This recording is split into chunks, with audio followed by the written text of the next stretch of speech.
Red and white, who says you? I'm Uncle Sam. What do you do? Here's the fire, still alive. Ain't no luck, learn to duck.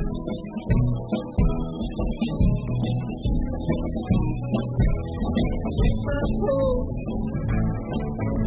it's not just say 72, shine or rain, rain or shine,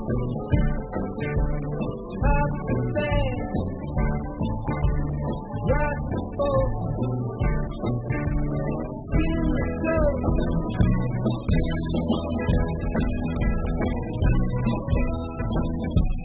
Wave that flag, wave it right and high.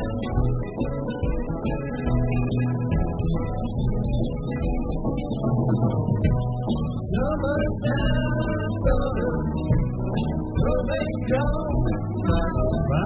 Come on, let's stand wall. I'm Uncle Sam. Who I am, hiding out in the Deadstein band, shaking hands, shook the hand, D.T. Barnum, or Charlie Chan.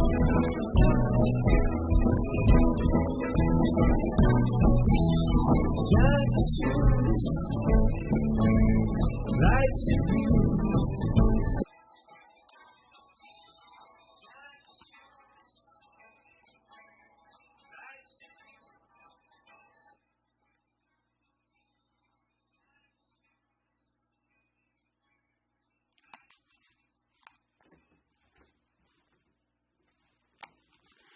Check 1, 2.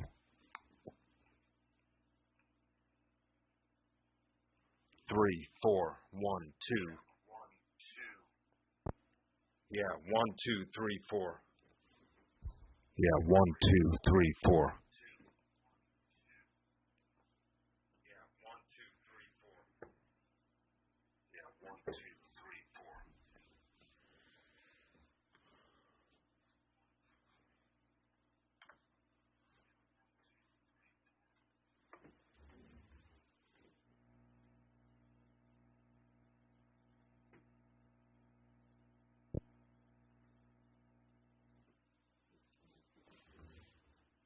2.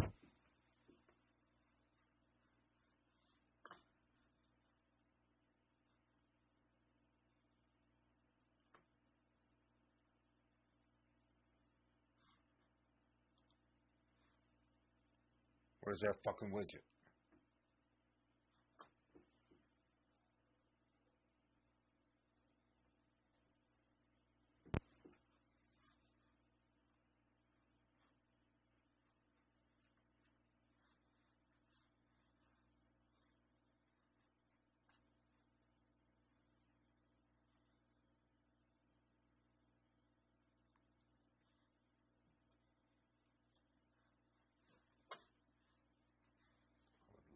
Do it, please.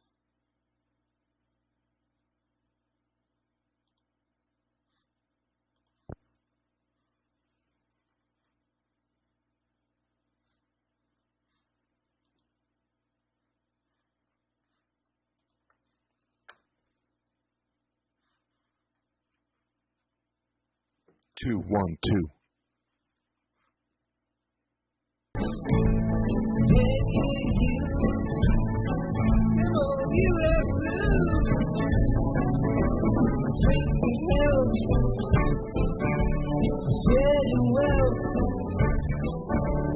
run your life.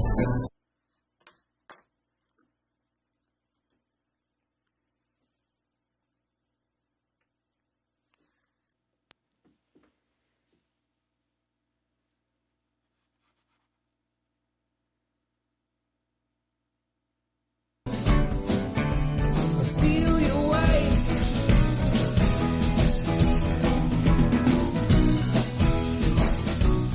Wave that flag. Wave it wide and high.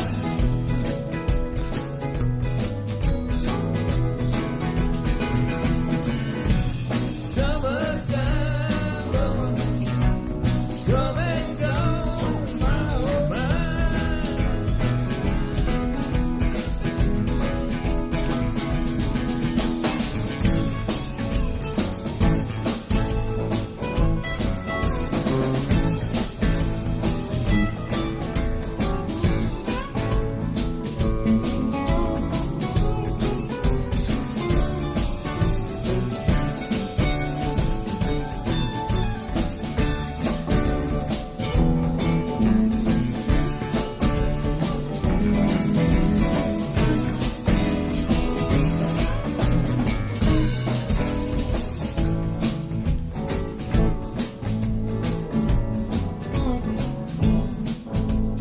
Back to back,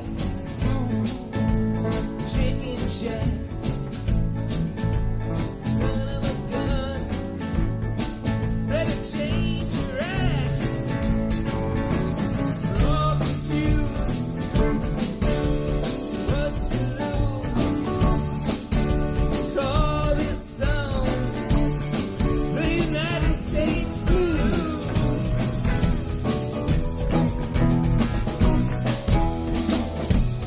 Wave that flag.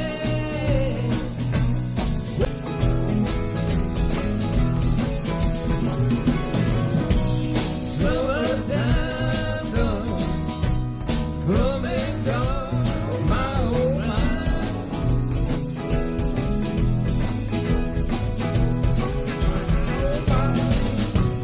Summertime come and go, my oh my.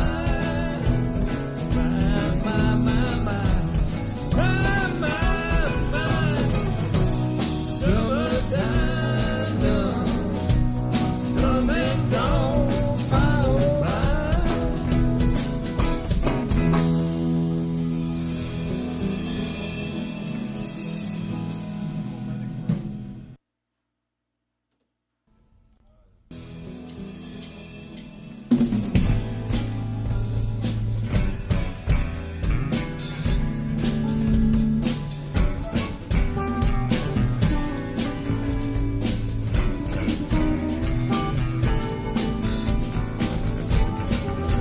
Inside burning, I can see death row. Your eyes tell more than you mean them to. Lit up in fashion, like you're ready to do. Out there on the neon avenue, still I feel like a stranger. Feel like a stranger.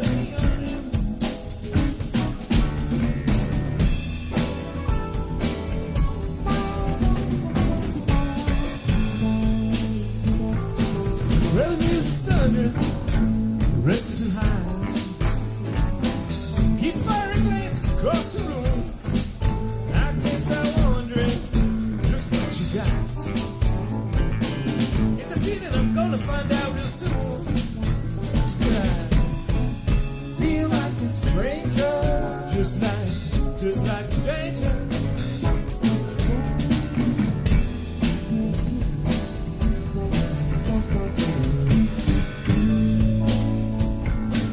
Well, you know it's gonna get stranger, so let's get on with the show. Let's go.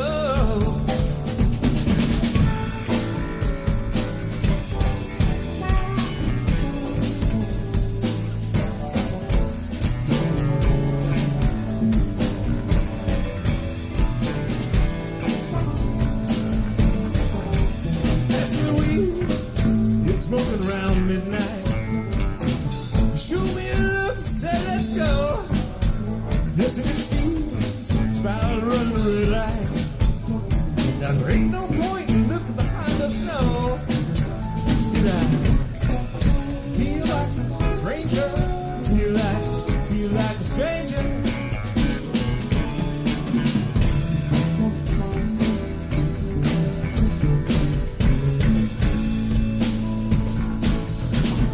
You know it's gonna get stranger. There's some things we just know.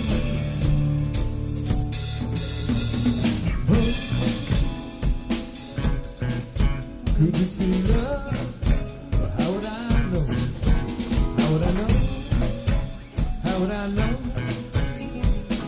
This could be love, but how would I know? Feel like a stranger, just like a stranger. Can you hear me? Feel like a stranger, just like a stranger. Feel like a stranger. Hey. How about you? Are you a stranger too? Feel like a stranger. Hey, we're Long, live. crazy night. It's gonna be a long, crazy. Hey, Kev. Wait, I can't hear you yet. Damn. We shall figure this out before too long. 1 second. I will get this.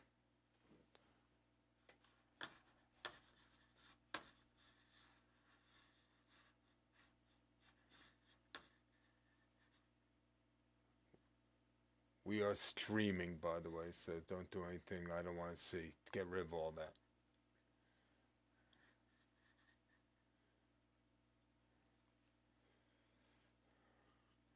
I still can't hear you, sorry. I gotta fix something. Oh, come on, Larry. Good thing you called early. Yeah, that should work. Fuck. Why can't I hear you?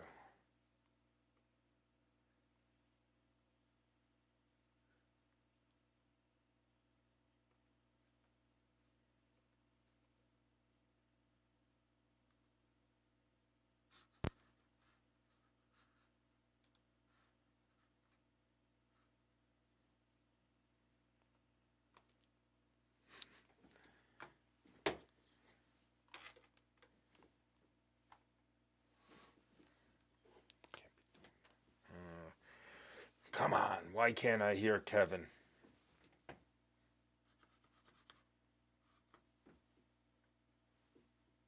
Two. You're on two. Two should be on.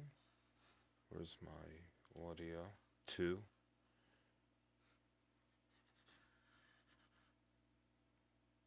So, I don't hear. Are you speaking, Kevin, actually? Probably are. I just had this working with Kathy. Damn. Let me switch off something else. Speak now, Kev.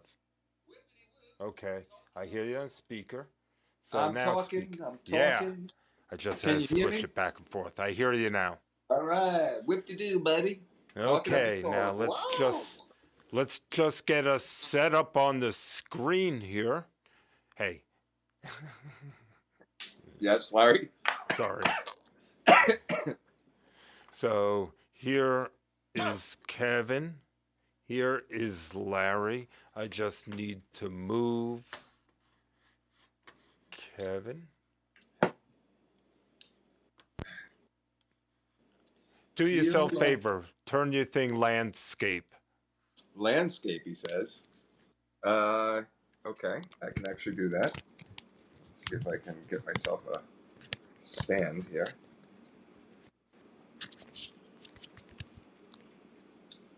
Oh. Yeah, actually that's right. So that probably works better for you, right? I don't care. Works good. It's fine. Okay, so I think the two of us are here, and we got 20 Larry. minutes to go. So I would prefer to take a little break, get a soda. I prefer that we got this warmed up. I could turn something else on besides us two till 10 o'clock. By the way, do I sound normal? I have a delay myself because I'm listening to myself a little, It so sounds I'm correct. probably talking a little abnormally. You sound good, good. All right. Glad to Uh, hear it. I let see me, there's a delay on the screen when I'm talking myself. yeah. You know, And if you have another screen where you could turn on YouTube itself and watch a live stream, I don't know if you do. I That do may actually. I help can you. do that. Let's see how I can do that.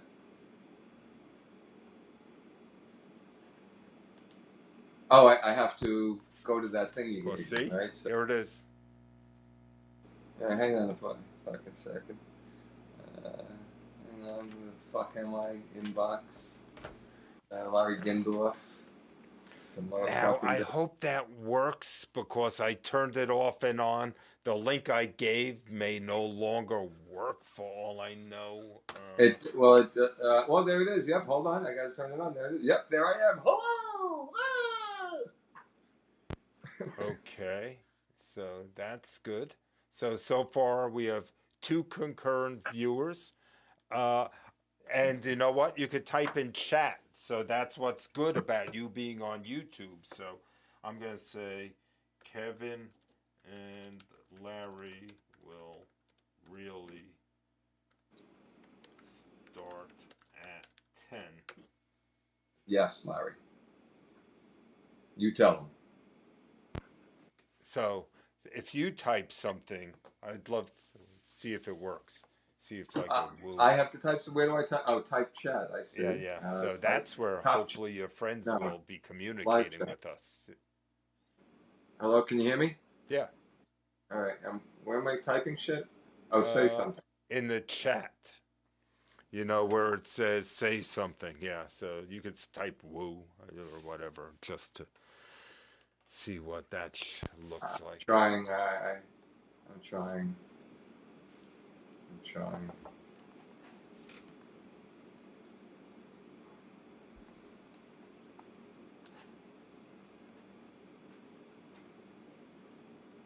But it's good for you to follow that chat window if anyone's going to sign into this thing or not.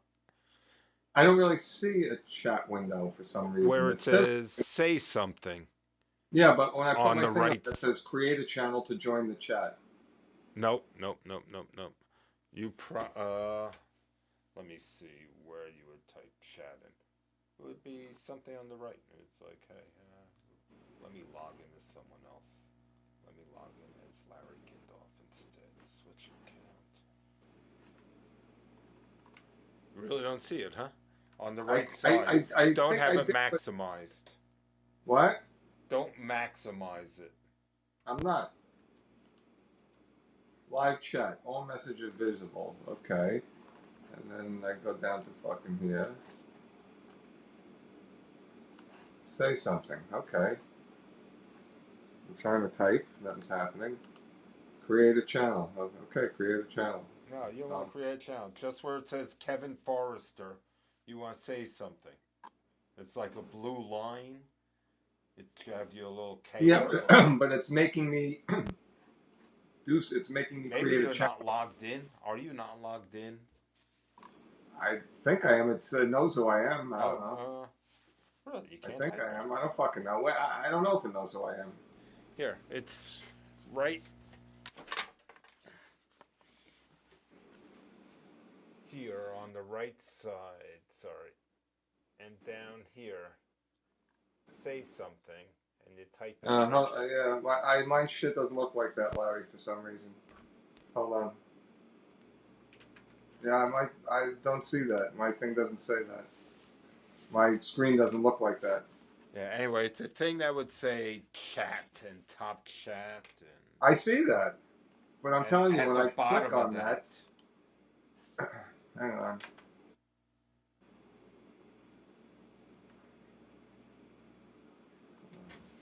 Fuck. Show chat.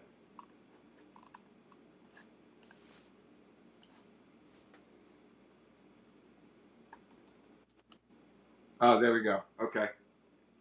Do you see something? We're at the presenter. Yes. Quite.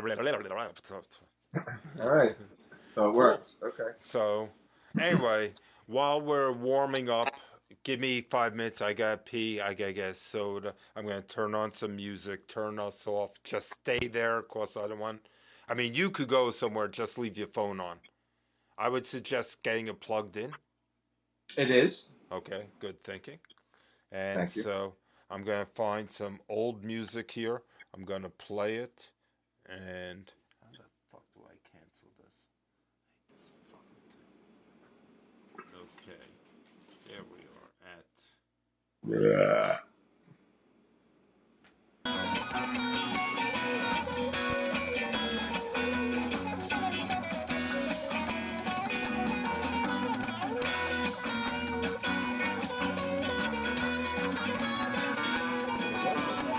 Oh, there it is. You see that? I sure do. I see Free that. point. Okay, so I'm going to take a break here, take a pee, and I'll be back in a few minutes. Enjoy Westbury. How's the volume on it? Sounds good for my phone. Okay, I'll be back in a few.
Light of the seabird, scattered like lost words, will to the storm and fly.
Tell me all that you know.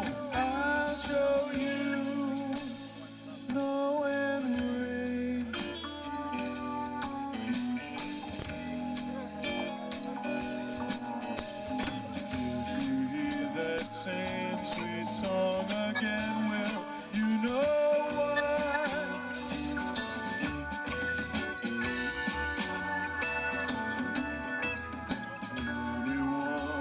sings a tune so sweet is passing by.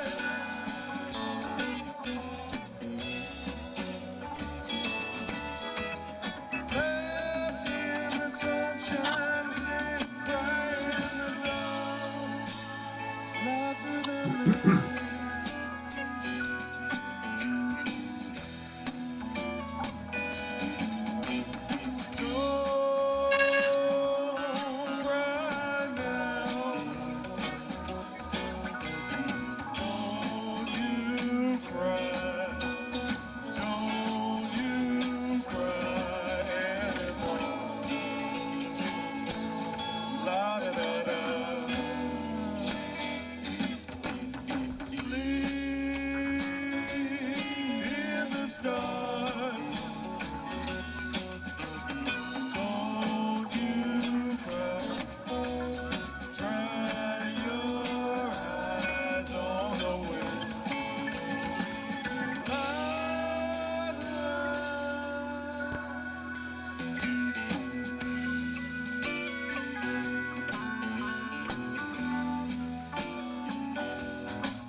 heavy there.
That is Deadstein. Yes, Man, ladies and lucky gentlemen, last the 30 years. the incomparable little Larry Brent, ladies and gentlemen. What a Deadstein era that was. And I'd like to bring in Kevin Forrester, my partner in crime here at Deadstein. Tonight being October 9th, 2000. Let me turn this video sound off. Being October 9th, 2000, exactly 30 years ago today, Kevin and I actually jammed with Deadstein for the first time ever. And so, like I said, I'm going to crack a beer right here with you, Kevin. Inaugurate our first Deadstein podcast and wish you a happy 30-year anniversary. And it's really been tremendous. And let's just take this time to look back at it a bit, celebrate. Be lovely, be playing instead of talking about it, but it's about the best we could do at the moment. So, anyway, welcome, Kevin. Well, thanks, Larry. It's great to be here. Yeah. Where are you? I am in my basement studio and lair and heaven, where I've been hunkering down since COVID happened in March. And yeah, I hear you on that. It's been rough on us all.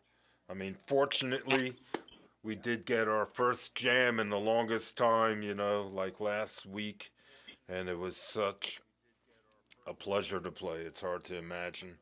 But tonight, we are talking about 30 years ago. So what I'm going to do to start thinking about 30 years ago is I'm going to bring up that initial Jack Straw that we played.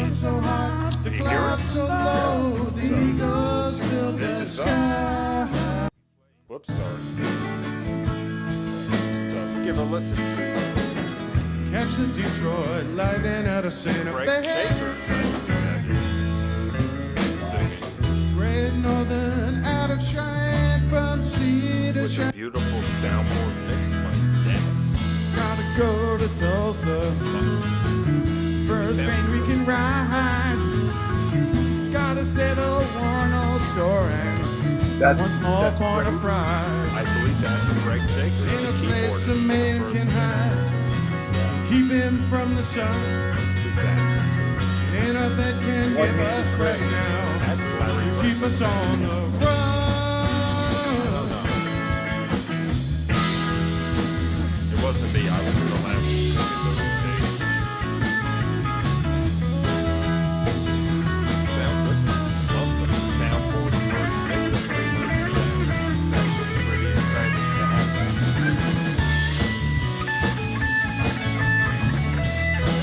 Reaching the notes. It's Rick Rockhead logged in. It's about 30 years ago today. Welcome, Rick. Glad you're there.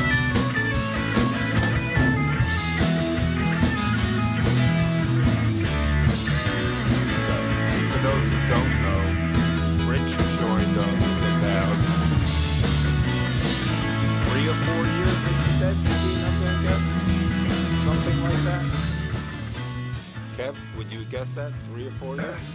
I'm trying to text you because I cannot hear you talking while the music's playing. Oh, not at all, huh? No. Maybe it's just too loud. Well, yeah, I mean, for sure. Okay, so, and I'll move the mic in front of me when I need to talk loud. Does that help? The It music's does. too loud. Can't hear you and Kevin. That's what Kathy just said. Yeah. Okay, That thank was you, just Kathy. explain. But that's good. Hey now, Scott, welcome. I'm glad you're on the line. So we got Rich and Scott, and all I could say to you guys is happy anniversary also. Cheers. Yes. Maybe not 30 years for you, even though Rich and I were playing in our previous band leading up to Deadstein called the Dead Batteries. So just to give some background on that, because I got nothing else to talk about tonight. So I'll go back to where that all came from. So Rich and I played in a band that was called the so-called Dead Batteries with Rich Freeman and our bassist, boy, I can't remember his name now. I apologize, even though I'm sure you're not watching. But we played for like 2 or 3 years, and in the summer of '88, I was pretty much kicked out of the band for incompetence, I assume. They were going to play a lot of Allman Brothers, and I was asked to articulate some of the harmonization parts, and wasn't having it, and it wasn't good. So I pretty much. That could not be good. Yeah, I pretty much got kicked out with my friend Bruce Levine, who played in that band with us, and Rich Brotman played in that band. I don't know where he came from. Maybe he could type it in and let us know, but I have no idea where we found him. I'm sure it wasn't this planet. Broadhead, woo! Yeah, but somehow we found him. Oh, Scott says, never liked the Allman Brother Band. Is he saying that for me? I'd say yes. I was never that familiar with them, but nevertheless, I couldn't play this stuff anyway, and I could at least slap some Bob Weir stuff around. So I got kicked out in '88, and I guess I wasn't in a band between that. Playing with my friend Bruce Levine acoustically at the time with our keyboard guy Glenn, playing some terrible music in New Jersey. Weren't you playing in his apartment or something? You went for jams on weekends or some kind of shit? Yes, and I would start to play with Larry Brent in that time. He would come to my house, and we started to play with this guy named Bruce. Do you remember Bruce? You probably don't. Yeah. He lived in Brooklyn. Larry Brent and I would go to his apartment in like Williamsburg, right under the Brooklyn Bridge, and in the world's scariest neighborhood. I'd drag all my equipment in. The three of us would play a headphone jam. And so Larry and I did that for a little while. and then I met Kevin in the parking lot, uh, Philadelphia, baby, Philly September Spectrum. 1990, Yep, uh, that's and right. asked him, hey, you still play bass? I was yearning, you know. I didn't have a bass. It was me and Larry Brent and this guy, Bruce. So I knew Kevin played bass from college. Hardly knew you were a Deadhead. I saw you at a Dead show maybe 2 years before that, and maybe we ran into each other once or Yeah, twice over the last yeah. 6 or 7 years, probably. That's it, since college, uh, Um, or yeah. 3 or 4 years. Uh, Rarely up until that point, like during my Berkeley years, I guess. So from Albany, which was where we graduate, 84, 85, where we graduate. Well, I was there for till 87, but I went to grad school. But yeah, you were probably done in 85, but Right. So even yeah. in So 80, once I moved off campus, no, I that's never not true, saw you. Larry. I saw you at the Garden like in '88 and shit. Remember Yeah. we? Yeah, yeah, yeah. Yeah, I so saw you that's the first once time I a was like, year. whoa, Kevin, what are you doing at a Dead show? Oh, I like the Grateful Dead or checking them out. We hung out for the show. It was a lot of fun. You were Yeah, there it with was great. Allison, right? What's that? Allison was there. You and Allison. Um, I think it was Allison was there. yeah. Yeah. Well, if I was with, yeah. Well, in '88 at the Garden, I was either with Johnny or with Allison. Yeah, Probably both. yeah, yeah. But yeah, so I saw it there. Then we ran into each other. I was waiting online to tape 1990, Philadelphia. It was when I officially became a touring Deadhead. That was my first multi-city, multi-show tour. I had just left the music industry and was working for office furniture full time, and I was my first mail order. And me and Johnny Wait, and I gotta Andrew. give a shout out to Lisa. She's loving this. And remember, if you're loving it, give us a big thumbs up. And remember, hit the subscribe button. Okay, sorry. Keep going, Kevin.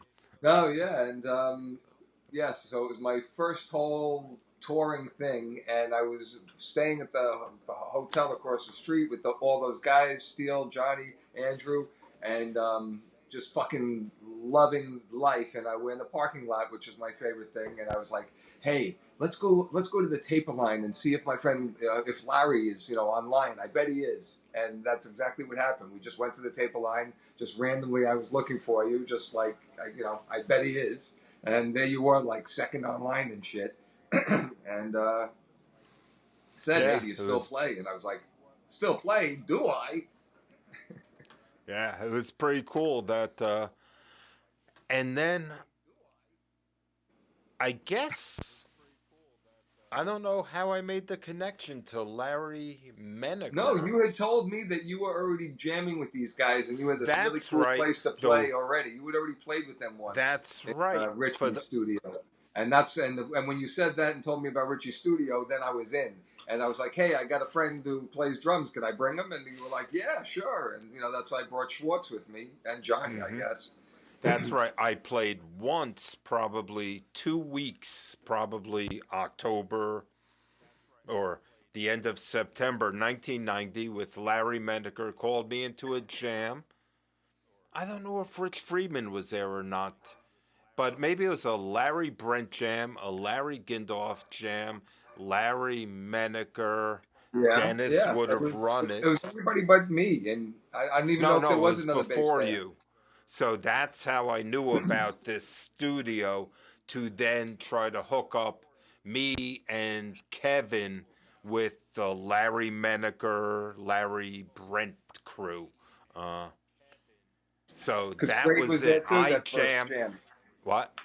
That first jam, it was pretty organized. That first jam, because I was hooked on that first jam. It was I good. know. It wasn't So mayhem. I organized it, but the fact that I jammed at the studio, was invited to do it like 2 or 3 weeks before. It was probably during the Dead tour. I was like, hey, I was just there when I saw you. I Right? got Yeah, this it was weeks studio I before. That's just right. played at.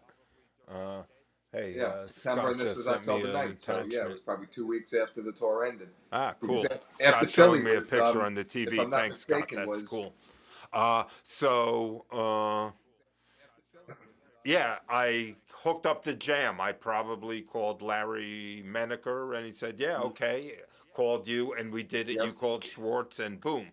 So just so everyone knows, for the record, it was Larry Gindorf, Larry Brent on guitar, Kevin Forrester, Dave Schwartz, and Larry Menaker on drums, and Craig Jakers on whatever you call it. Keyboards. Keyboards. Yeah, And keyboards. this was the first moment, so let's give a listen.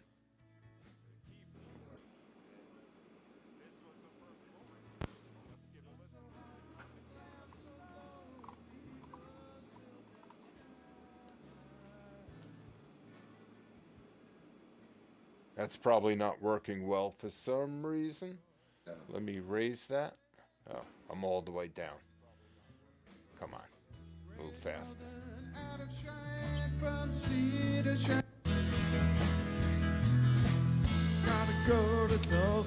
So anyway, it's now about 10 o'clock. It's probably the first break. We played 3 sets this night. We played a long set. If you look at it, and maybe I could put it behind me here just quickly. Uh, oh, that's the wrong thing. Here it is.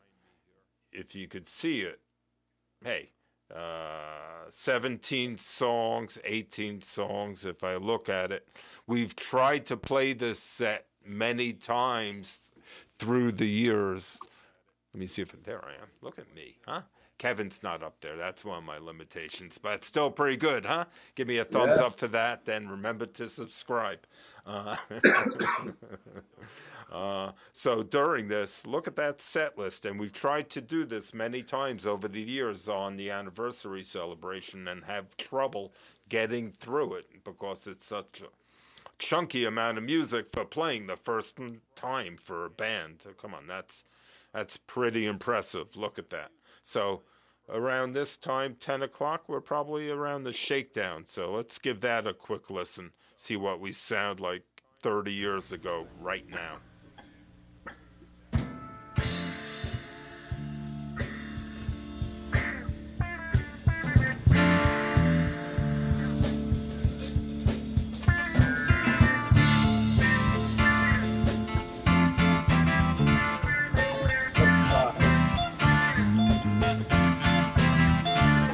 Well, I feel better now. When I hear that Jack Straw, sometimes I feel like, oh my God, we're no better than we were 30 years ago, just a little cleaner. But when I hear that, it's like, oh, vey, that's terrible. So that's good. So leading up to this first jam, I think Kevin and I did get together once or twice at his apartment in the Upper East Side This is to true. eat some food. We had brought some food in, watched some Simpsons and in living color. That's true. And before that, we would play some acoustic things where I was teaching you how to play the fundamentals of these songs. And probably have not stopped since. Yeah, this is true. you know, Absolutely true. Yeah, so that paid off being able to play all the songs. I assume I had a version of the book, but you made your own book, which still survives to this day. Uh, This is true. yeah, uh, with what I taught you those days. So Kevin's looking for that infamous book. Yeah, show the writing and what it looks like on the inside. The By the big way, that's not what I see in the green screen. I see black in the green screen. Oh, sorry. Uh, sorry, I'm an idiot. It's very confusing, believe me. It's my I, first podcast. It's hard to imagine, especially with someone calling in. I think it's working pretty well, huh? you got Uh, it going on, man. You're the Howard Stern of I'm psychedelic shocked. It sounds podcasting. terrible to me Got because nothing. I have a But delay, but yeah, cool. Yeah, it's Kevin's book that he's relied on for a billion years with all the faults and foibles associated with it. Uh, but it's gotten him through most of the time. What is that? Brown eyed women? I can't see. Anyway. Uh, Crack on my ass. oh, crack of his ass. Where does that come from? So Kevin, Andrew. crack of my ass is something Kevin always said for the beginning of Warfrat. Instead of Yeah. old man down, he says crack of my ass, and I have no idea why. It's But it's still hysterical, and it still feels great to do it. I mm, love it. That's a saying that Andrew one tour that was Andrew saying "crack on my ass," and that was fucking hysterical. And okay, somehow singing it to the opening of Warfrat, there you I go. don't know. There's just it just seems to be the thing to do. Crack of my ass. It has been funny, and the couple of times I think Larry Brent entertained you and gave Yeah, you a big crack of my ass. It was always a that's lot of fun. entertaining. That's entertaining. So somehow we survived. Let's get past the first day, I guess, of Yeah. Deadstein. And Somehow let we survived the first. if you think about it, for the beginning of Deadstein, the early years, the early few years, 3, 4 years were incredibly productive with like parties and fucking jamming and gigs and shit. When you really think about it, the Maryland thing, the wetlands Yeah, twice, and that's what I'm saying. That was the first 3, 4, 5 years, right? for sure. Uh, yeah, we did the Brooklyn parties, which were Yeah. magical. We did the Paulie Paz backyard party. That that was even later. That's late. That's when Paul came. That was even another phase. 93. I'm talking about this early phase of the band with this same crew and that earliness, man. Jakers never survived. Craig Jakers was only there for like 2 weeks, maybe. Yeah, Uh, but that whole thing until all of a sudden. Remember when like Brockman was like there and that like no one knew his name. He was there. No, he mhm. didn't say anything for 4 years. No It one, took a remember the while. whole It, Brockman enigma. it, you know what? I'm, I am looking at the set list of the. So the next week, here, let me show this to you. This is number 4, and let me get up here. No, it's number 3. Let me get up here. So, look at this. Could you all see this? This is Yeah. the first jam. Second, okay, that's not really a jam. That's practice at Dave's apartment. Remember that? I Uh, do. I remember yeah, that day. I remember. yeah, I yeah. can see the So, whole thing right now. 5 days later, so the next jam, look at that, at Stickworks on the road for the first time. If you want to hear it, just a quick sound of, oh, no tape. Uh, huh. I guess I didn't Oh, that was a transcribe it. fucked up night. I remember that night too. That was like in someone's like a bedroom we played or some kind of shit. It No, was crazy, wasn't it? no, Stickworks was like one of those studios where you go up and there's a guy sitting at a desk smoking a cigarette. You gotta wake up to let you in a smelly room to kick someone else out, who's playing. But then 5 days later, we're back at Dennis's for the second time. Then the Wow. third time in 2 weeks, so there we took 2 weeks off. Uh, but I could just be missing these tapes for all I know. But it's pretty cool. So we started playing at Dennis's. We started paying them like $20 a man. Oh, Jay's online. Hey, Jay, happy anniversary to you. Thanks. Uh, even though it's not his anniversary. But appreciate you being online. Good to see you, brother. Literally. Uh, well, not to see you, but brother part. Okay, enough. So, hey, we had a barbecue at Dennis's on 12/4. So you remember that whole thing, and like Dennis was like He putting used the to fucking get the cooked meat meat back from in the. the fucking juice of the raw meat and shit. Remember there was there was salmonella running around the room and shit. Yeah, he had to survive. Yeah, it was crazy. Yeah. That was a nutsy, crazy thing. Uh, oh, so there is Dahlia's party on 6/29/91. I'm looking at here. So with the thunderstorm, is That that a was a picture party. of it? That was a great So party. that's Jeremiah or Jeremy. Jeremy. Uh, is that me? Yeah, I That guess is it you, is. sir. Wow, That look is how you. short my hair was. Yours Uh, too. Nice trim. yeah, thanks. Yeah, look at Kevin there with that hairdo. Uh, I used to have a lot of hair. so That's you what think this picture's from the night that it stormed on us during the it is that night. That is the night. uh-huh. Behind me is that huge pine tree. Uh-huh. It Yeah. was that was a magical night. It says it there, but I'm just not sure this picture is it. Look at that. No, that was it. That was the backyard. Yeah. I'm playing an Alan Wickler style Roland 120. I wonder where I got that. I probably rented that. Yeah. So look, we didn't have Brop Pen at this point. So certainly by June '91 was still Brop Penless. This is true. So was still searching for keyboardists at that point. Uh, yeah, the early days I just don't have as much info because obviously. Okay, here's a date of our Wetlands gig. It's probably the night I met Scott Gibson. We played Wetlands twice in our lives, and the night I met Scott, I remember him there with a videotape recorder. And Scott And comes to us through me and through Office Furniture. that's right. I had known Scott through our families and our business and shit, and I met back up with Scott at a Madison Square Garden show, um, uh, probably around 89, 90, probably around then, and told him about Deadstein. And, he was a friend of mine and would come down. He filled in a couple of times and until, Dave left the band the first time in the beginning.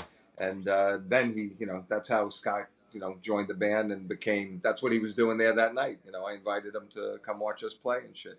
And he knew Larry Brent from a third party.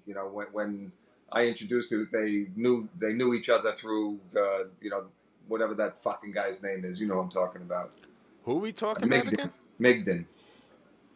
Yes, Bob Migden. But who knew him through him?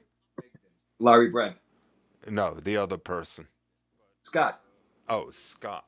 Scott Scott must Gibson. have known Migden through business or being a deadhead. Maybe Deadhead. he could chime in and let us know. I'm pretty sure Deadhead, right, Scotty boy? Scott was a Yeah, fluent and popular Deadhead. Amongst he had a whole network on his own and shit. Before Deadstein happened. yeah, You know, yeah. I could only imagine. Scott's the deal. Let me see if I could just. Okay. Yeah, man. The night I met Scott, I was with Johnny at the garden. We were in the in the garden that right above between the 100s and the 200s, the walkway, the promenade that goes around, Yep. and the concrete wall that Sure. starts the 200s, and the first row of the 200s, right? Where you can put your feet up on the wall there. Yep. Me and Johnny, dead center, right straight to the stage, right in the center. What an incredible show! What an incredible shrooming experience! And we usually would just sit in the seats until the security guards kicked us out. Just chilling, and all the tapers and shit. We're behind the tapers basically because the taper section is right in front of Yep. us, down. So all the tapers are packing up their shit, and all the tapers' friends now are coming around to that promenade right in front of us. Calling for their friends and waiting for their friends and shit. And me and Johnny are just sitting there watching it. And some guy is at the top of the steps screaming down the steps, Scott! Scott! And I turn to Johnny and I'm like, just watch this, man. I'm like, hey, man. He's like, yeah. I'm like, are you calling for Scott Gibson? And he's like, yeah. I'm like, which one? And I hadn't seen Scott in, I don't know, 5 years. you know, since I saw him in his, in his father's Yeah, store, yeah, in the sure. basement. And I'm like, which one is he? And he pointed down to him, So when he was all packed up and he came up the steps, I was like, hey, Scott, and he came over and I reintroduced myself to him. And that's where we kind of, started our modern day relationship and shit. Hmm. And it was, you know, trippy So, and magical at the so same time. anyway, Scott just chimed in. He met Larry Brent in hospital when Migden's kid was born. There you go. Uh, Yeah. uh, Now, Scott, I know you definitely videotaped that wetland show. Of course, I remember you doing that. If there's any chance you have that video, it would be unbelievable to have. So, if there's any shot you have that, then you could. It's like a Beatles Cavern Club gig, I know. 8 millimeter. Could you imagine finding that? So that would be cool. Probably won't happen. So yeah, we jammed steadily, almost never missing a week once we got into the weekly mode. Uh, Once everyone, and it didn't take long. It really took that first night to realize what was going on and the potential. And in the early days, the party aspect of it, you also have to remember it was 1990. The Dead were well alive and oh yeah, thriving, we and were it all was deadheads seeing shows. It was a big part um, of our the lives. only time you missed a jam was to go to a show. That was the Yeah, only yeah. acceptable You had excuse. the high holy days. Not that's Yeah, it we was a worked tough one, around but it. Yeah, what I'm saying is we we are all Deadstein. we treated it as an extension of the tour almost. You know what I'm saying? Mm-hmm. There was we were all doing nitrous like crazy. It was a parking lot scene. It was Mm-hmm. that was we and let's face we also in our 20s. It was some of us were married, and it was like, oh, this is fucking perfect. Mm. Once a week, an official fucking hangout. Did you We're doing plan it out everything for that's the long great. term? Yeah. Yeah, you wish. Uh, yeah, Oh, and it you is. know what? We were so fortunate to run into the Dennis situation where he could live with the $100 a week that he would get from Deadstein. That was like, yeah, I'll put up with that. And Put up with it. I think he loved the company. You kidding me? The guy yeah, he lived in a probably fucking. did. And initially we didn't pay him. Then we started probably the Right. first 3 or 4 weeks That's we right. didn't That's pay right. him. And I do remember maybe after the second week knocking on his door That's and right. we didn't have a jam and him rolling up the thing. It's like you wake up a bear. It's like with your little guitar there. And it's like, We were all like that's looking around. It's like let's medicate him as quickly as possible. Everyone, Deadstein. please. He's oh my god. Yeah, he forgot. We're like, what's the matter, man? You forget we were coming? Yeah. Oh, Uh-huh. we're here. Let's do it. Hey, thanks for looking for the video, Scott. Thanks. Yeah, so that was cool, and there was no bathroom in that original studio. You could Oh, pee. yes, there was. What are you kidding me? In Perry Street? It was the famous bathroom, plastered with pictures, naked women and rock and roll pictures. What are you talking about? Don't you remember? It was the I don't ultimate think I've. bathroom ever. I don't think I was. I think I was scared to go in there. I don't know if there was. There was no shower or It bath was just situation. a urinal, a place to pee, or There a was a toilet. toilet and a Oh. sink. Oh yeah, man, that bathroom was fucking legendary and Hmm. shit. Yeah. I don't recall it. I Oh, don't recall it. uh, No. yeah. Anyone who was there, yeah, I, chime in. Actually, I don't know if I have any pictures of the original indoor studio, but this was it from outdoors. Here's my famous picture of me standing in front of it. That I think there was one picture of the inside of it before he took it down and went to Gansevoort Street. I remember when they got the guitar and put it up between the drum sets. Um, I remember that picture. I'm Hmm. sure I scanned it early on in the days. You must have that somewhere Yeah, in your I probably do. base of pictures. Yeah, I Yeah, probably I do. remember that shot in my mind. Yeah. Yeah.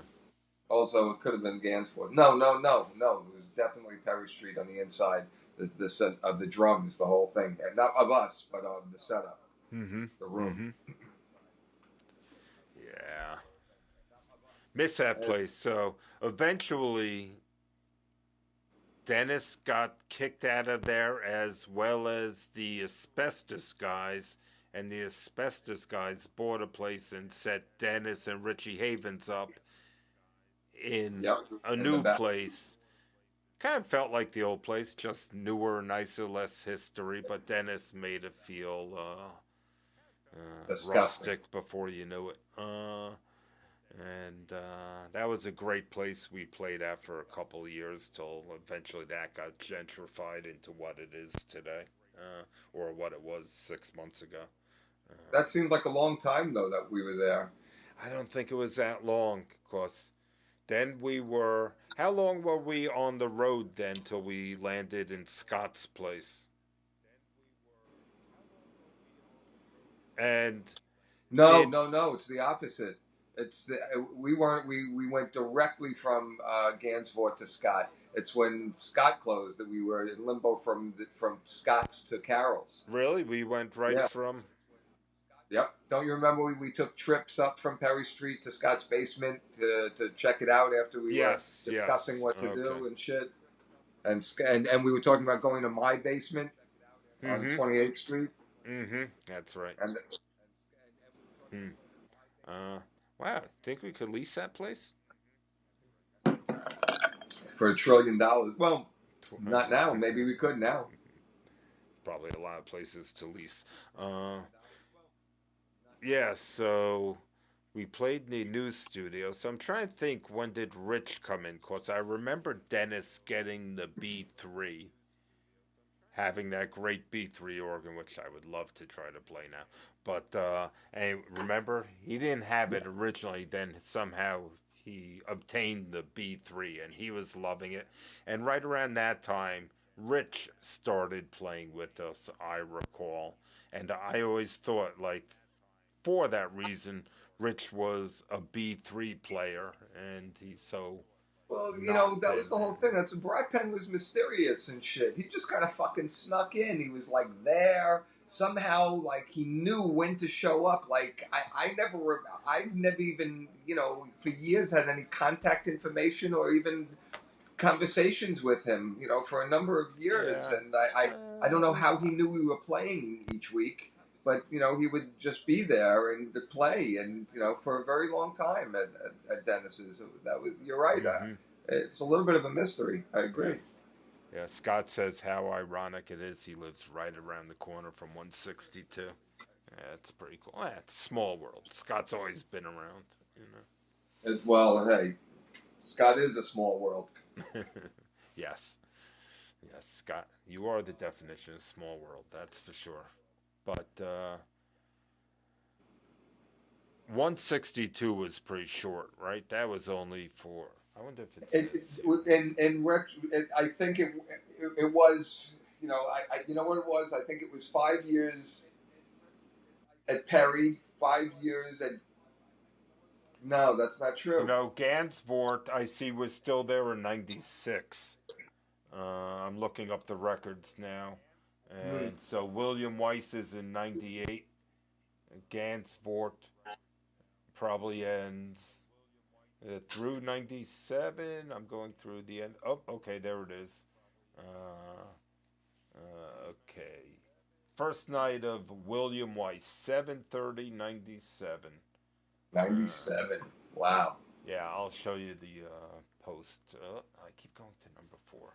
So there it is. I don't have music from it, but there's your post. Wow. And here's the set list. Oh, read some comments just to start from. I didn't write anything. I did.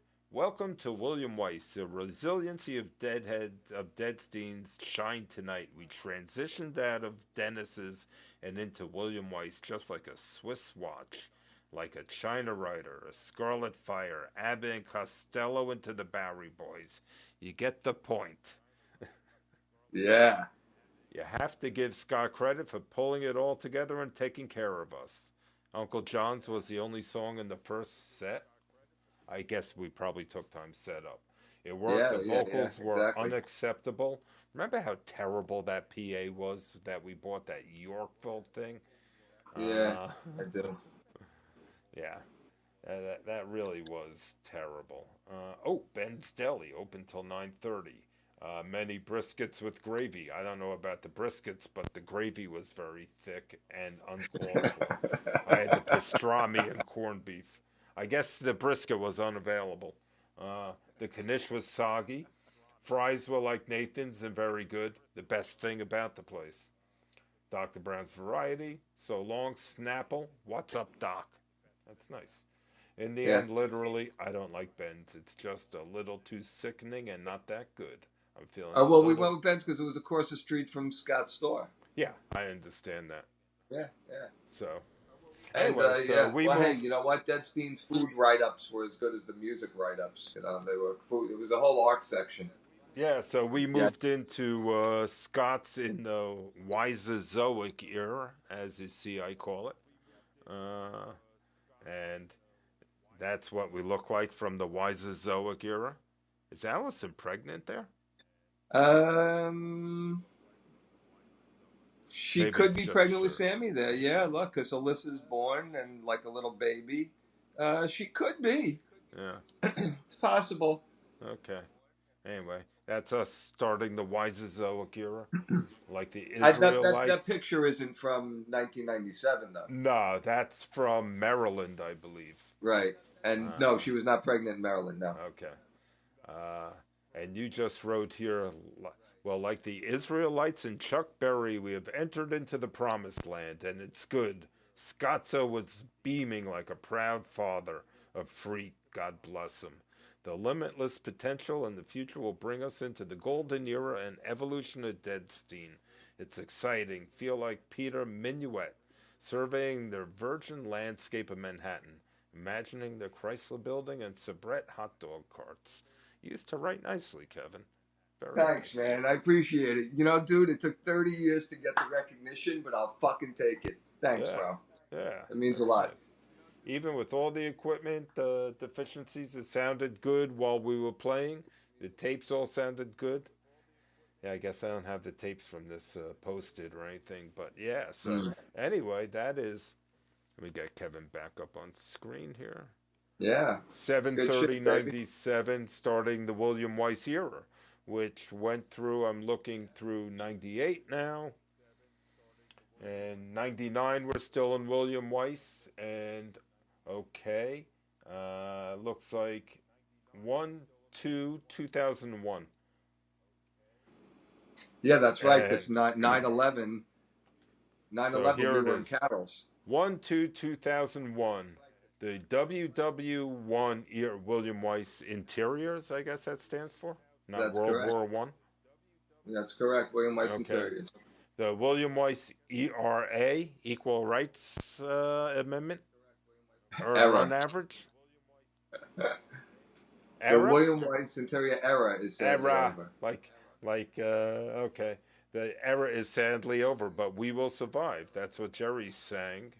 Is that even a word? And look at him. Was he dead by then? Yes. Great, so. Okay.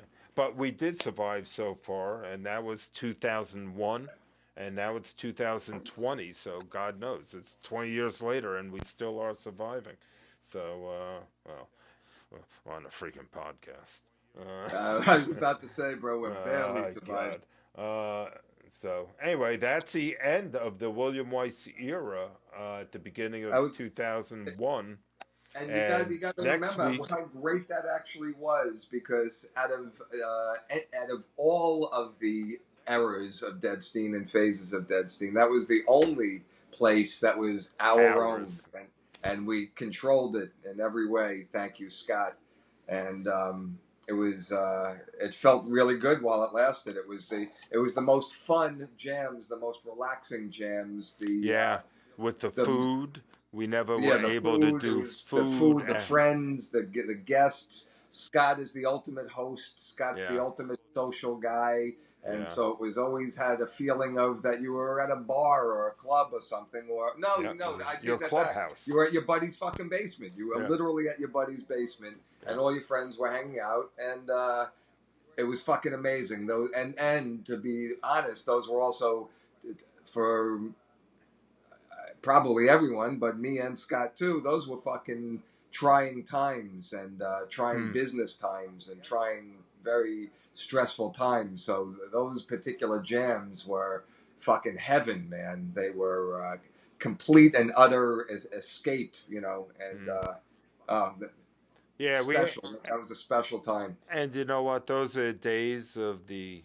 glory of the internet also, as far as comments and enjoying the week to week back and Yes, forth as you look back yes, at it now with the yes. set lists and the menus and that was Yeah. the That's what I'm saying. It was the ultimate fun. Each week was just the ultimate fucking escape and hang out with your friends in the most relaxed, most fun possible, seemed like kind way. You to be know, honest with you.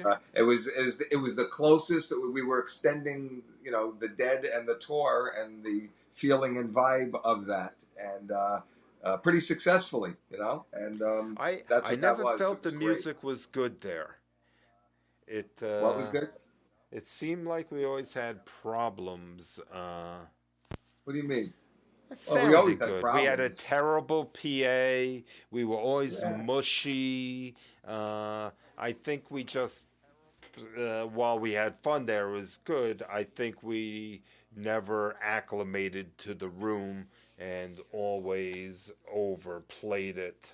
Well, you know what?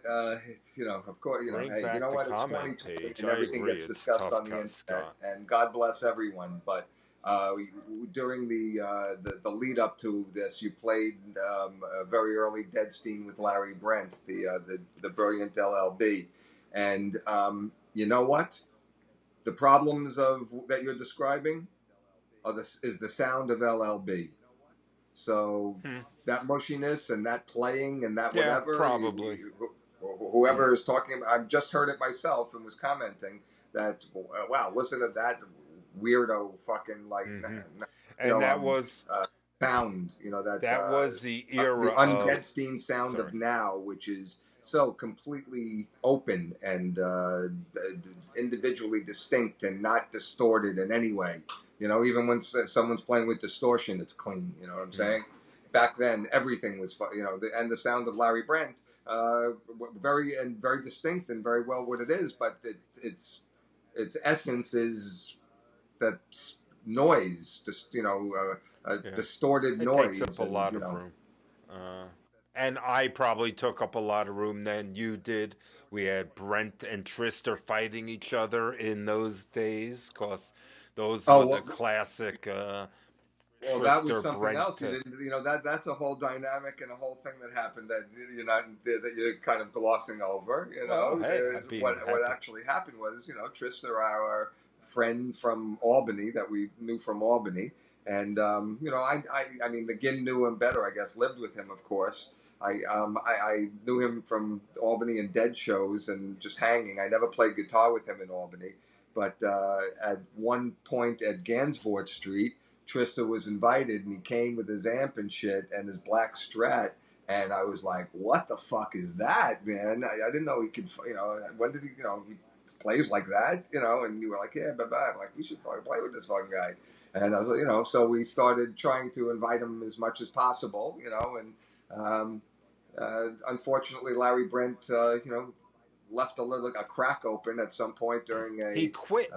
an emotional breakdown, and we, you know, immediately invited Trista to fill in, and then, you know, Brent changed his mind, and, you know, well, Trista's already there and shit. I guess you can play too.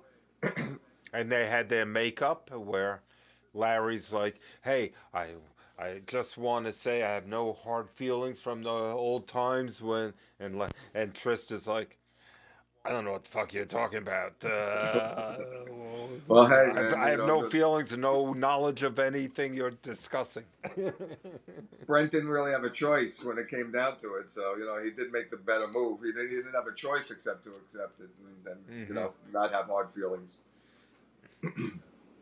Yeah. But yeah, that was Hey, hey, you know what? The going. beauty of Deadstein is what that's what I'm saying. It was as multi-leveled and layered as the Dead. It could be enjoyed on so many different mediums and disciplines and planes.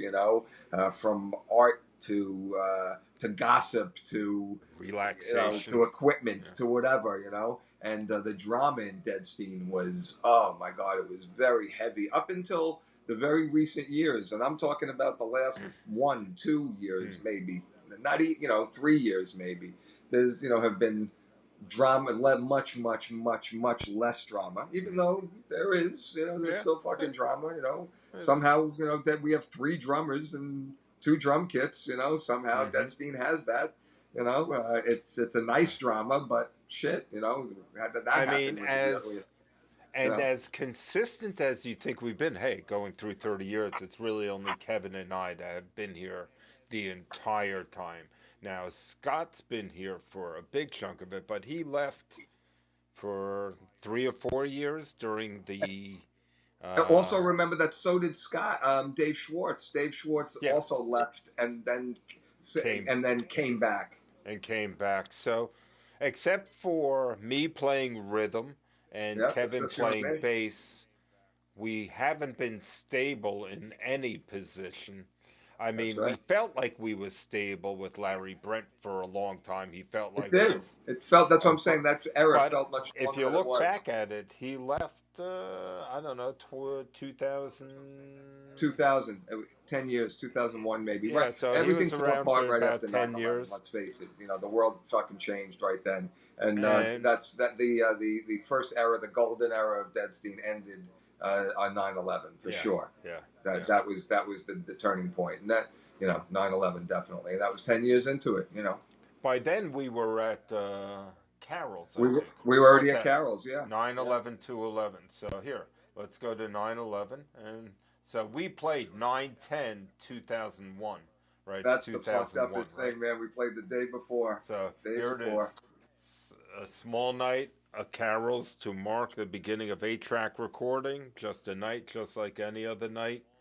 Good poster by Kevin. You got Homer Garcia that you see over there. Uh, Yep. so Good. September 10th, 2001. So anyway, just night like any other, and then All hell broke loose. 10 days later, and it says it right there at the title. Oh my God. 10 days later, our carols may sound like the same old, but so much has changed outside our little freaky world.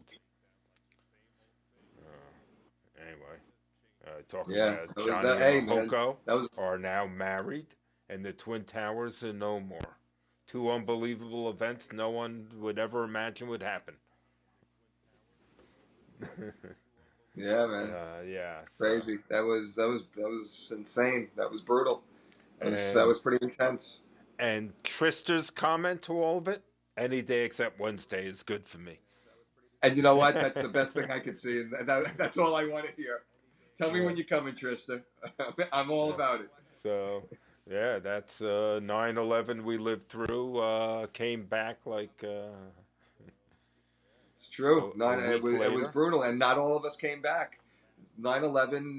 That's when Brent left. That's when Scott left. That's when Johnny left. Really? Yeah.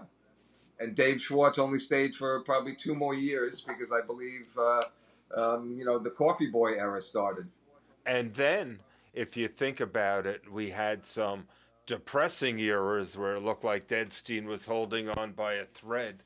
Like it's one of the anniversaries. I could probably look it up if I look, but I remember it was depressing. We couldn't get a jam together, and it was you, me, and Bill Sloan, a trio on like 10/9, probably some 2004 or something like that.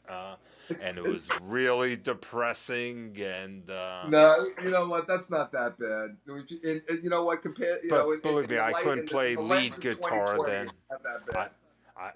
I was the only singer trying. It couldn't be good, but we held it together, persevered. Yeah. Some of those bumpy roads, never missed a week, which Nope. was Nope. Would not okay. miss a week. You know, and you know, when you're talking about doing anything and really basing your life around and living from fucking jam to jam. Yeah, I don't know about you, but that's you what I know, do. my life really has been for 30 years based upon living from jam to jam.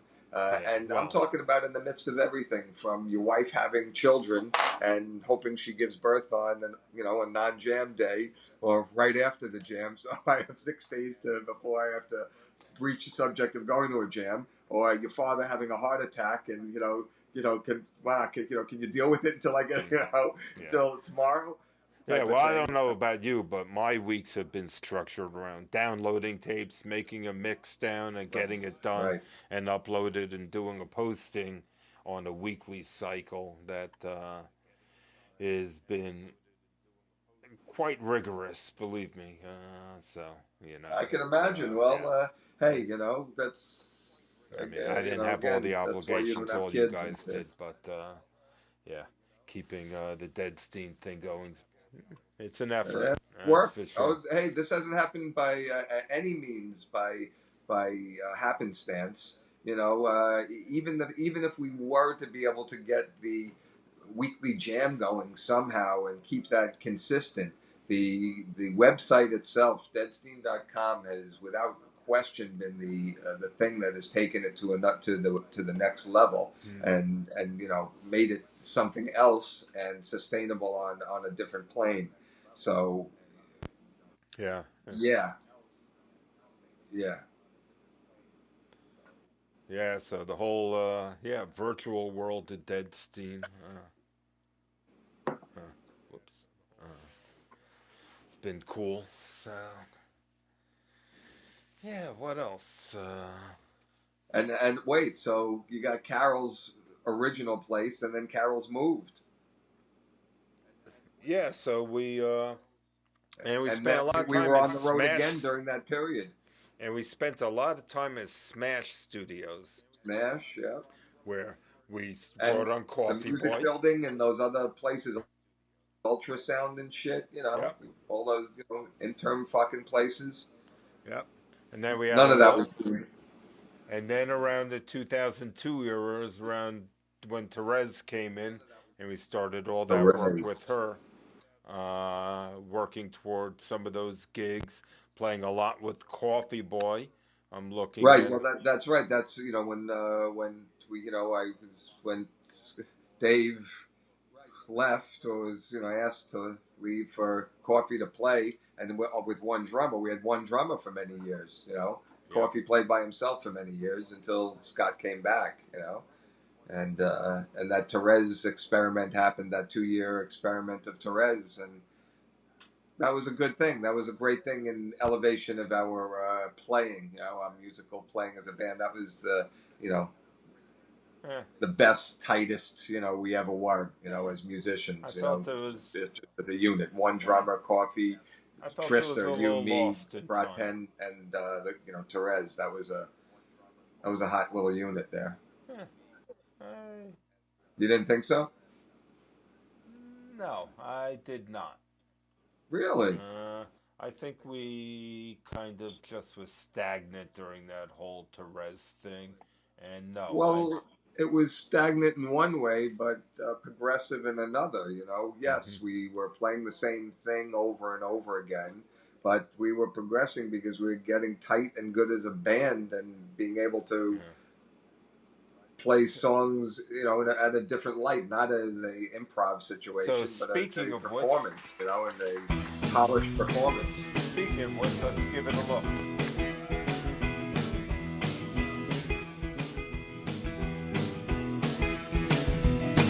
Going down the road, feeling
into us. I think Rich always had dreams about having a female accompanist with him, just to have a protege at his side, and I think he really saw Teresa's at it. And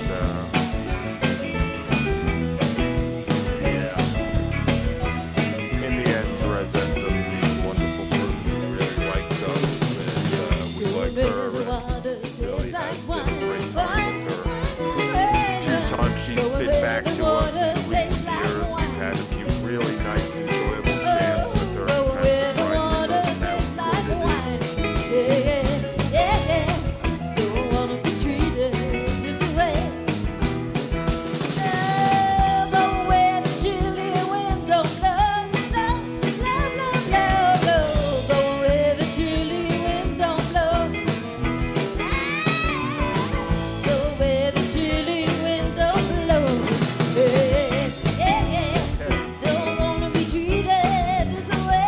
Interlude there.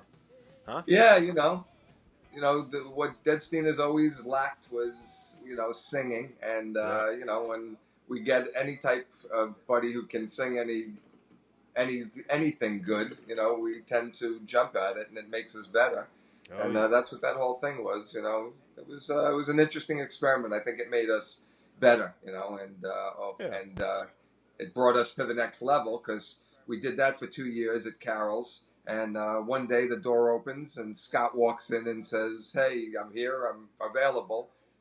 We told the curly-haired kid to get another drum kit, and boom, there it was. So it was Coffee and Scott for a good couple of So years. Scott left, by the way, to just jam with the Miniker group for the most part. You got tired of Deadstein, right? If you're still there, Scott? I kind of forget the real reason. It was It's just 2001. There was a lot of shit that went time down. to move on. Larry Brent. There was a lot of fighting going on. A lot of people were getting tired of our music, couldn't deal with our. There were It was drama. greener It was grasses on. personalities. It wasn't music. It was personalities. Really? Yeah. What kind of who had musical problems with people? You know what I'm saying? What do you? I think Larry had musical problems with you. It was musical. I don't think it was musical. Yeah. Problems. I think he always thought you were too loud and was stepping all over everything and wouldn't listen and were playing lead parts. And I assume Larry always had problems with you from that perspective. Well, he was I silly know too. I He always should have had taken problems advantage with of- myself.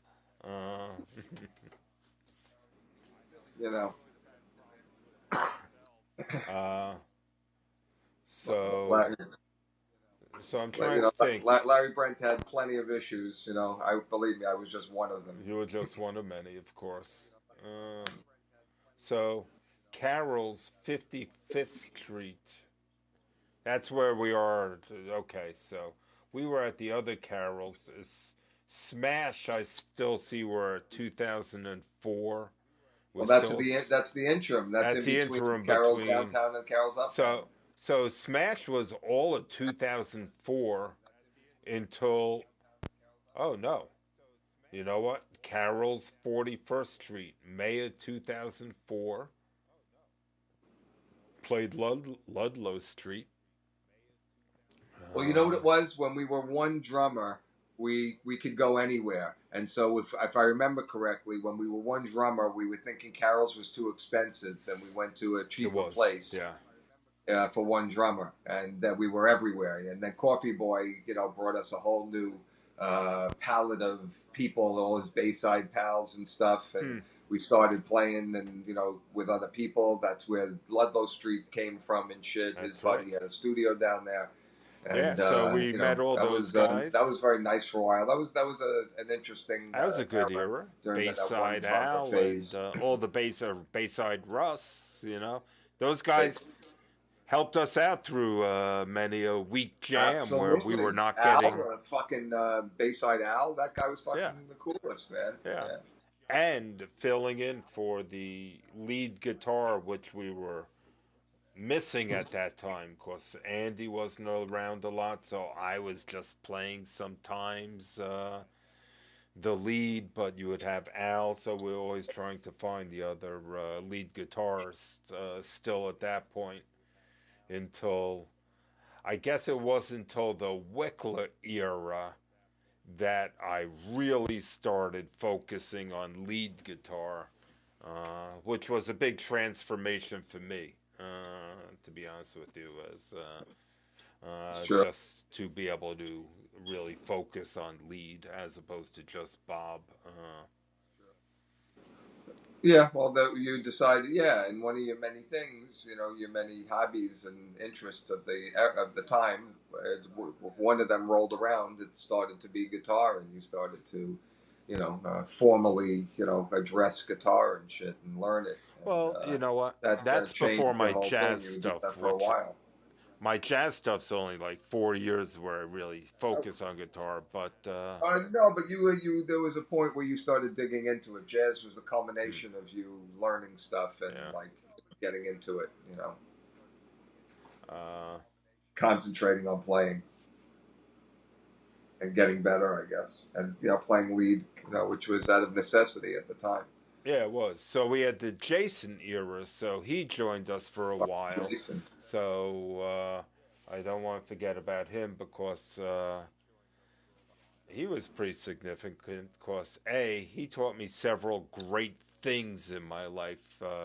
And when, to be honest with you, when I was playing with him, I thought I was just on the cusp of learning a lot of great Bob stuff because he was insistent on doing that correctly and he was showing me the right things to do, and I was like, wow, I was right there on a lot of it. Then he left, like boom, when he ripped off Rich, I guess, and the whole schmagegi thing, and uh, and then it was over. Of course, I think we immediately. I mean, I think Wickler was there a little, but then it was the beginning of the Wickler era officially, which probably lasted quite a Which while. was all about Rich. That was Rich.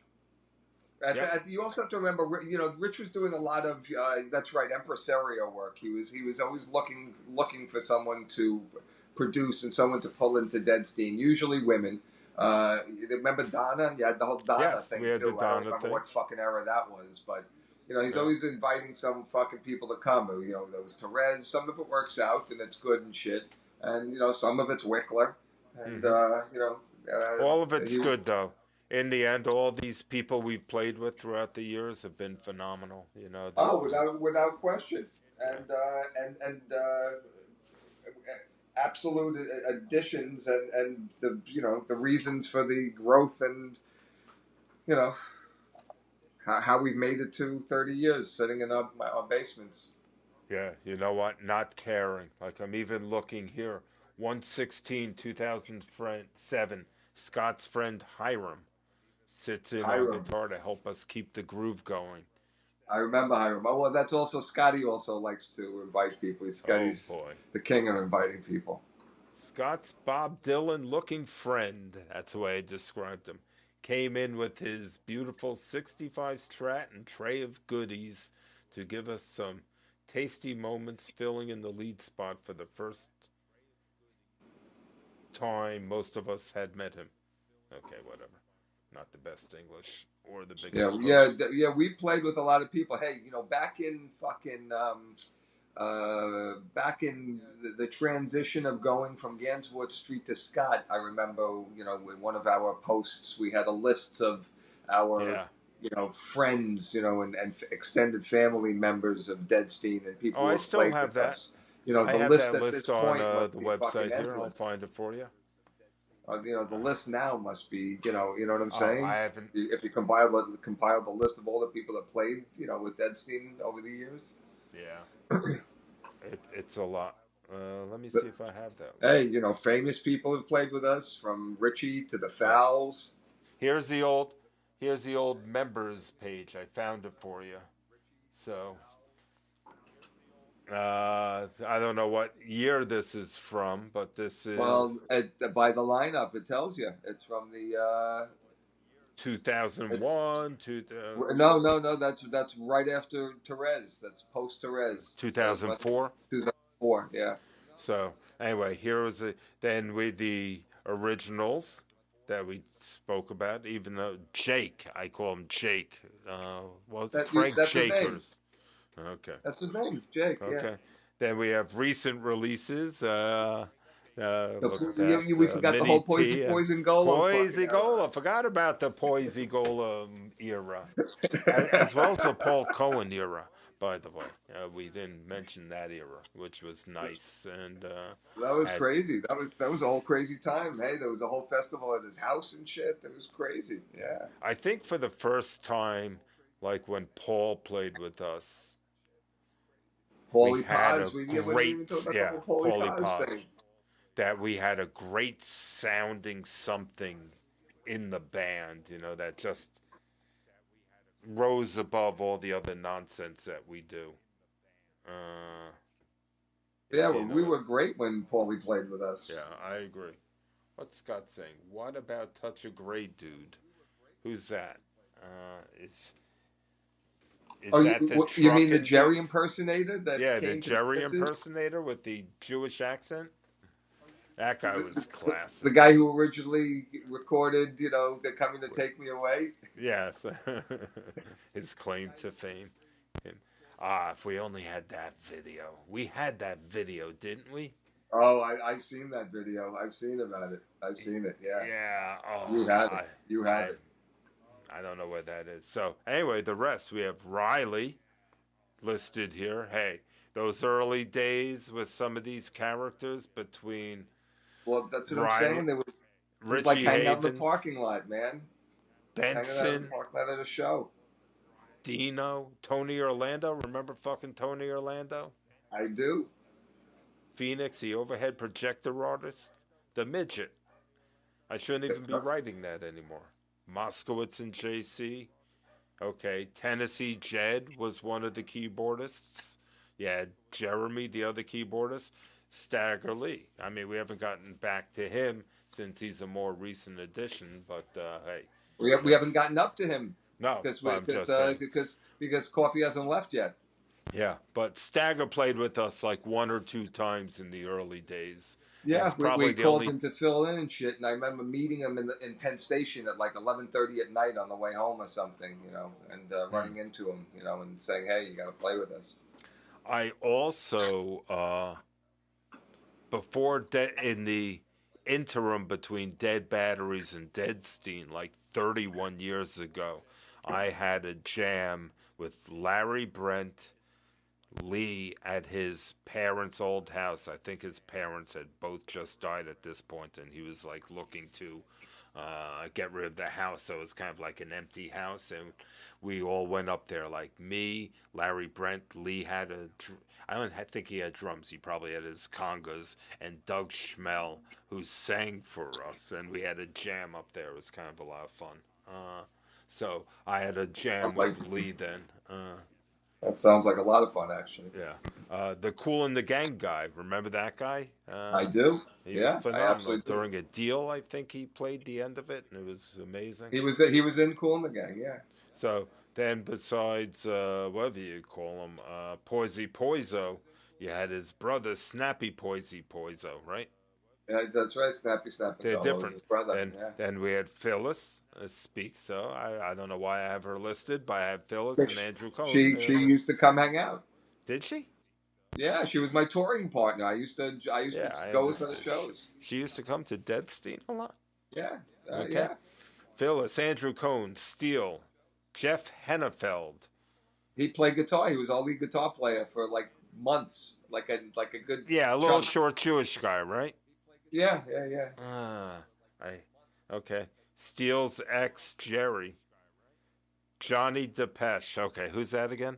That was Steele's buddy. He came to shows with us a lot. He was kind of bald and with beard. Andy cool. Fishkind. Who's that again? Well, that was the basement party we played in Brooklyn. One of our first parties. That's right. That party. Devora. That's right. Robin Dahlia. They got divorced, he told me, right? First they did, yeah, big time. Dave's Maryland's cousin, Jordy Scop. Hey, remember that crap that used to go on there? So we have Paul and Laura. Laura, I tend to see at every event now. It always cracks me up for some reason. out in front, me and her just hanging out. Paul's friend Larry, I do not recall that. Yeah, Paul had a buddy Larry, like a really straight looking guy, and who used to come to the jams with Hmm. him. Used to like drink a beer and but looked super straight and like, but Okay. yeah, he was a cool kid. Okay. We have Fort Gang. I miss that guy. Have you seen him in a while? I have not seen him in a very long time. Okay. I don't know Tommy Steege, but I know the name Rocky Rockabudo. But Those were Dave's Brooklyn pals, who were a okay. great guitar player and great drummer, and we used to jam with them at the various events. All of us, they used to come and like at Dave's SIR party and shit. Okay. Yep. So John Spitz, Brian Stormwind's childhood friend. Good to get a mention there. And here we have Scott and Brockpen on the list for some reason up there. Andrew, the kind flautist, as I Yeah, call him. that's Scotty's childhood friend. And no need to comment, but remember Bill and Bill's wife. I do Oh, very yes. much. Bill's And wife, I remember. Brand, also. Michael Brand. I miss that guy. Who Uh, doesn't? Yeah, yeah.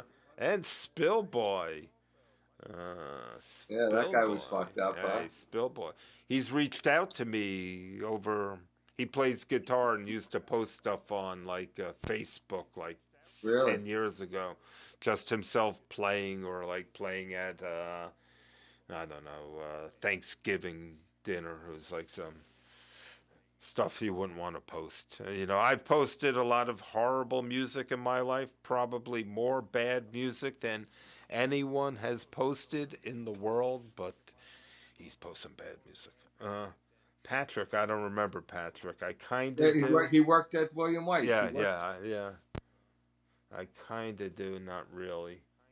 Uh, He used to be there because he was working, and he would come hang down. Before he went home, he'd hang out and party with us a little bit. uh, okay, then Ted. Who are we referring to as Ted? Somebody's friend, maybe Yeah. Scott's. I don't know. He might have Okay. sang his song with us. Peter the drummer, I don't recall. Peter Glazer, I think We Glatzer. have a Howie Glatzer coming up. Oh, the Then Glatzer. we Of have the course, guy with the Jerry guitar, that dentist with that phenomenal guitar. yeah. The Jerry lookalike guy. So that's That who we I were have. talking about. Yeah, Oh, there you have my cousins, Gail and Spike from Florida. yeah. Dave The Berg, cousins. Gene Foreman. I even have Alan Wickler mentioned. Well, because he also had come to jam. Yeah, Fill in. yeah, sure. Yeah, he filled in for you when you were out. So who are all these Chinese people? Kwang Ming, Michi, and Mahoko. I know Uh, Mahoko, but well, Kwang Ming was Johnny's buddy from work, and Michi was the girl that Johnny was porking before Mahoka. okay. So Kwang Ming's a guy. How about Yeah. Randy? Well, who? Someone called Randy. That's Trista's friend, Old Randy, girlfriend? that girl. Yeah, Okay. So Jason is right. next, His and buddy the Jason. Weens Yeah, could that's his buddy, refer the to Wings. both Howard Weiner as well as Jordan Weiner, two of them. Donnie Hutcher, Yep, that's good the friend of Hutch. yours. And I have Penny Jones listed. Penny She Jones. came to a gym. She came to a Scott Gibson gym. Oh yeah, yeah. She's been a few. Has the only Deadstein T-shirt. Mm. Brenna, That was Dave's Dave's girlfriend. girlfriend. What? Dave's girlfriend. That's right. Okay. Andy Klein. Then I had the whole Carpetstein era where I played a lot of stuff. Uh, yeah, you're lucky about my directing here. Boy, you in good shape, Kev. It's Am funny I? because Wait a minute. Is that being broadcast? no, Am I it's not. broadcast? It's not, but I have a four-part screen, so I could see what's in everything, but it's not being Uh, broadcast. Nice. oh, okay. Uh, That's yeah, cool. yeah, it is. Dave Albinder, Kevin Albinder, I'm sorry. Bill Siegel, Al Deutsch, Russ drummer. Yeah, Bayside the bass John guys. on keys. I don't remember him. Oh my God, Alan Wickler got a double posting here. Uh, Yeah. Bill Sloan, who election day of 2016, he and I got in a fight, like one of my only fights in my life, and he's persona non grata, or is that what you call it? It's close Some, enough for you. yeah, it is close enough for me. Uh, so we got him. Katzman, he was our keyboardist for a long time. Oh, the Katzman era. Katzman, Wow. yes. Huh? So one Katzman. of the early keyboardists. Talented. Very. We were very good with him because he was good. You know, He we were taught us good. a lot of stuff in the It's early true. It's days. true. Yeah. The chick who sang with us in Westbury, who I was seeing tonight as we were playing the Westbury stuff. So we got Brian Stormwind. Then we have Scott's That's friends, Sandy and Todd. And the Fowls. I think the first official posting on Deadstein blogs in 1996 was the Silence of the Fowls and all the fun I made of Michael Falzarano, I think is his name, yeah. who play. He's a famous guitarist. Like everyone looks up to him and wonders what he's playing. Brought Penn's 11 o'clock guy. I could imagine it. I can't remember it though. Um, I believe Rock Penn's 11 o'clock guy turned into be Bill. Oh, okay, okay. Lee J, the curly hair tech from Carol's. Who was Yeah. that again? He was like a heavier. He was like a chunky type kid. He looked like a type of man child. Hmm. He was probably like in his late 20s, almost 30s, but kind of dressed like he was 17 Uh, almost, and he was like, he was okay, we nice can to move on us. from him. Okay. Fernando from Smash. I don't remember him either. Ken Levine and Stu. Uh-huh. Yeah, Hey, Kathy Trister. Uh, Andy's significant other. Jason's friend Terry. I don't recall him or her. Dan Trister. Trister's brothers. Trister's friend Liz. Mm. Lance.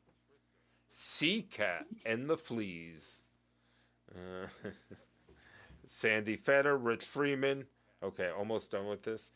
Ron Carpetstein, who I heard died recently. God rest his soul. Peter the pseudo guy. So we oh, had the the whole. whole pseudo fuck. That was a whole era. That Holy was a. shit, we didn't talk about that. That was That an was era of. Okay, I'm going to turn you back on, Kev. Here. So yeah, pseudo was an era of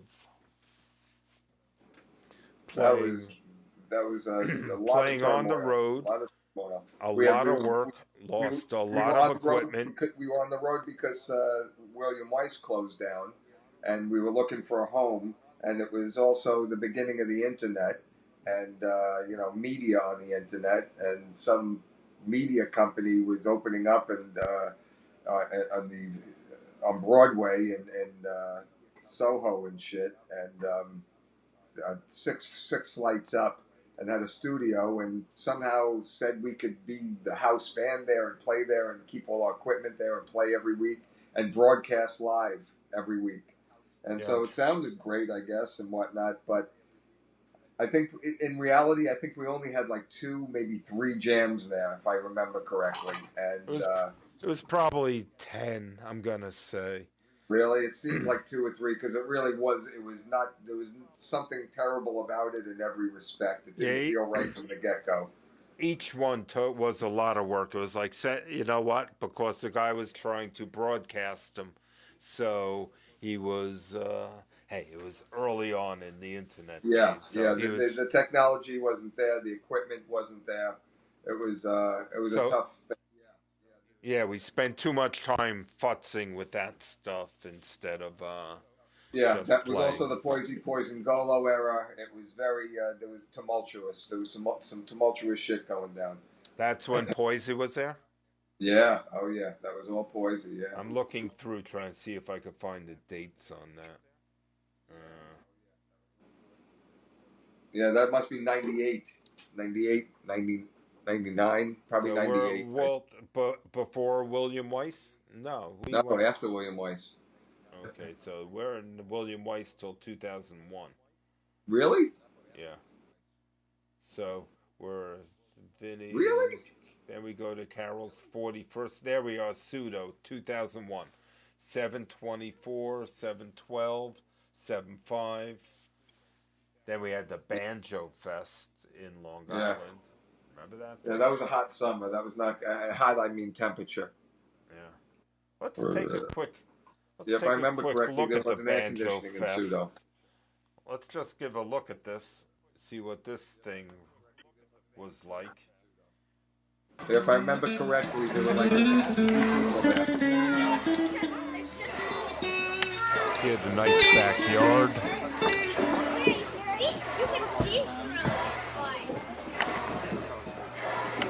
Is that Pink Floyd?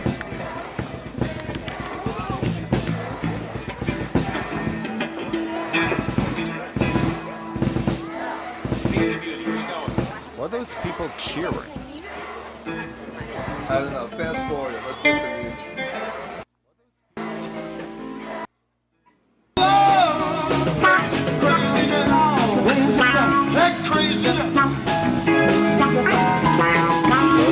So this is July 2000.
There's no comparison.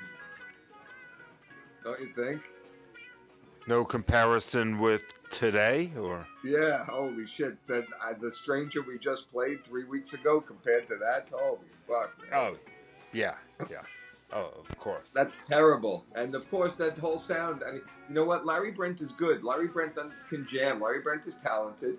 Larry Brent, he can jam, man. We had some really interesting jams that took it out. He knew how to move a jam forward. Yeah. His musical sense was good. His innate musical sense was good. He understood the Jerry solo. He understood the jam. Mm-hmm.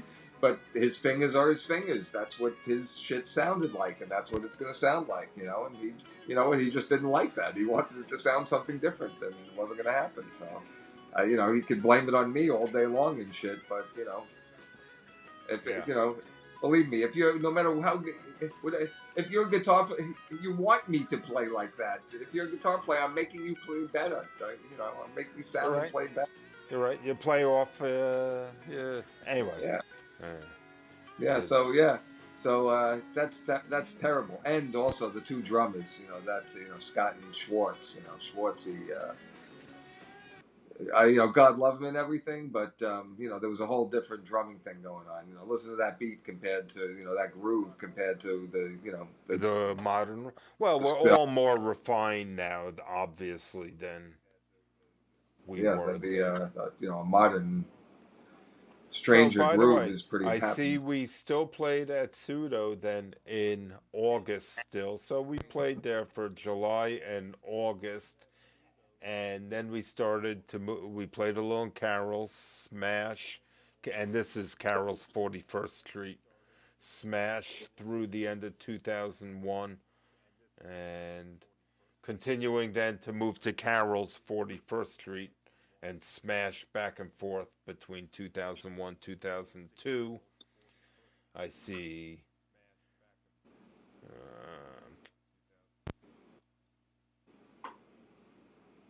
Just looking what goes on here. I think I started really getting into taping in these days, multi-tracks.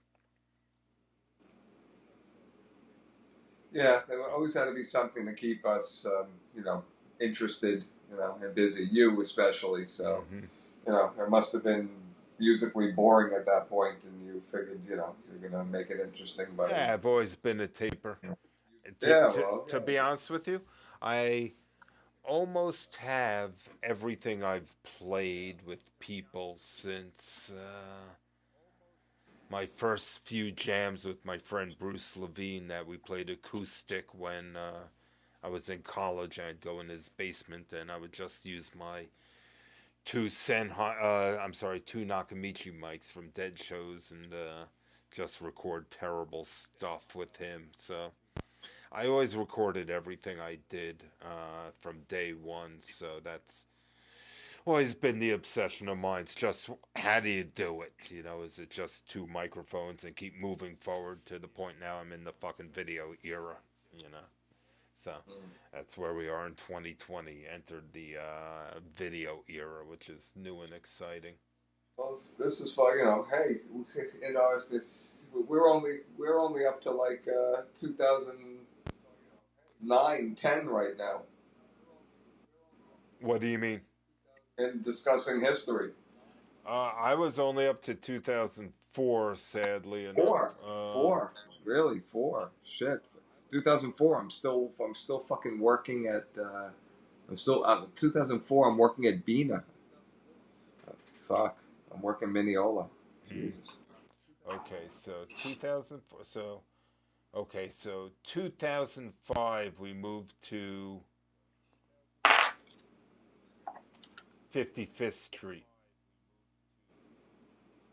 Yeah, so in June of 2004, we're on 41st Street. And then last jam, 7/12/2004 in 41st Street. So that's there. Then we're on the road, Ludlow. And then by October, where Ultrasound we played at by October, we're at the first grand opening of the new Carroll's with Bill Siegel joining us. I remember that stuff. I remember that. I don't even think they had doors. Probably didn't. Yeah, the paint was smelly. And then we've been at Carroll's ever since, and God bless Carroll's. What a home it's been. I fucking miss that place so much. Yeah. I miss that place. I hope we get back there sometime soon, but probably not. So they've been there since 2005. So we've been at Carroll's for 15 years. Yeah, man. At 50 jams a year. I'm trying to do some math here. But we've been. You're just talking about 55th Street.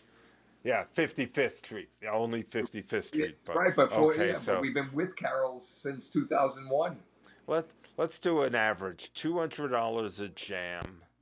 50 jams. So that's $10,000 a year? I think that is. Could be. So it's $10,000 a year times 15 is $150,000. Deadstein has forked over to Carroll's, if not more. That's averaging $200 a jam.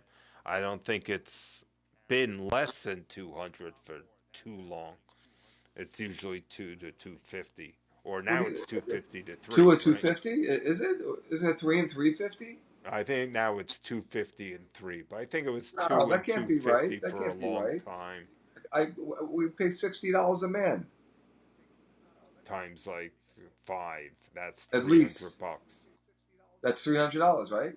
Yeah. So it's not 200, it's 300. It's it is now, but it hasn't with two been drums, forever. 300 with so one. Anyway, We probably have paid him $200,000. That can't be right. You're not right. Your math is not. It's not sound. I That's not think it doesn't is. sound correct. 15 years of carols at. Oh, at 15 years. So what? But 15 years, anything's a lot. Yeah, Add, yeah. add up the doob dollars. Yeah, no, that's my mortgage. But anyway, well worth it. I'd spend double. I'd pay double. Well worth it. And Carol's is premium money. It's super expensive to play there. They treat us well. We get the value is the we get it. It's worth every penny. We get our I money's mean, worth. We get for every all the penny. complaints like Andy has about the equipment, he wouldn't be here with us this long if we were at Smash, where he had No. a bad amplifier every time he played, and it would be, he would have bolted a billion years ago without doubt. True. Yeah. Yeah. So Carol's is a big part of our success, without question. yeah, the Huge stability part of our Carol's success. and the consistency of it's been phenomenal. And just our relationship in general. They've been great to us. Yeah. Yeah. And But in the hey, scheme of things, it's not a lot of money. yeah. So going through like 2007, that's like the Al D era. I see, with a whole bunch of his friends coming in from there. Trista coming back every now and then. Lance Roll once again joins Is us. Coffee Boy still with us? Nah, but this So Coffee is was Lee gone with by the us? time we went to Carol's on 55th, wasn't he? What's that? Coffee Boy was gone by the time we went to Carol's on 55th. No, he was back with us. I'm pretty sure. Really? 55th Street. Yeah. I We used to see. park downstairs. Across, we used to park right in front of this place. Me and Coffee. We used to drive in. Yeah, he played at 55th. Yeah, so I'm looking through like 2007. It looks like a year of disarray. A lot of people ins and outs. I wasn't playing too much guitar, lead guitar. I mean, we had the Short Hills gig in 2007 with the That was our second last. year That of was our that. last gig. That was our last one, huh? So Yep. And that was 7/7/2007 in Short Hills. that was the last gig until Tir na Nog, I believe. Hmm. And so we're still at Carol's quite a bit. And Jason started at the end of 2007. So Yeah, October I 2007, Jason. I started my new job. I started where I am now in 2006, and then in 2007. That sounds right, Jason, because I started I played a couple of gigs with him in his little fucking Garcia band, Yep. and that was early in my Long Island career out there. And so Jason's still with us through April. So he's there with us at least 6 months. And I'm going to see. He's probably gone by June-ish. So he's probably Jason era is about 6 months in 2007, 2008, beginning of 2008. Then we had Jeff Hennefeld join us, start playing lead.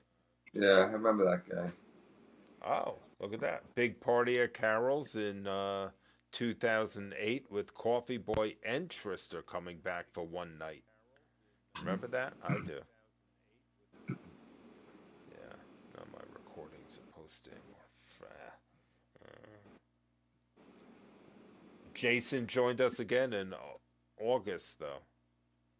So he's back in August. No, Jason's still with us.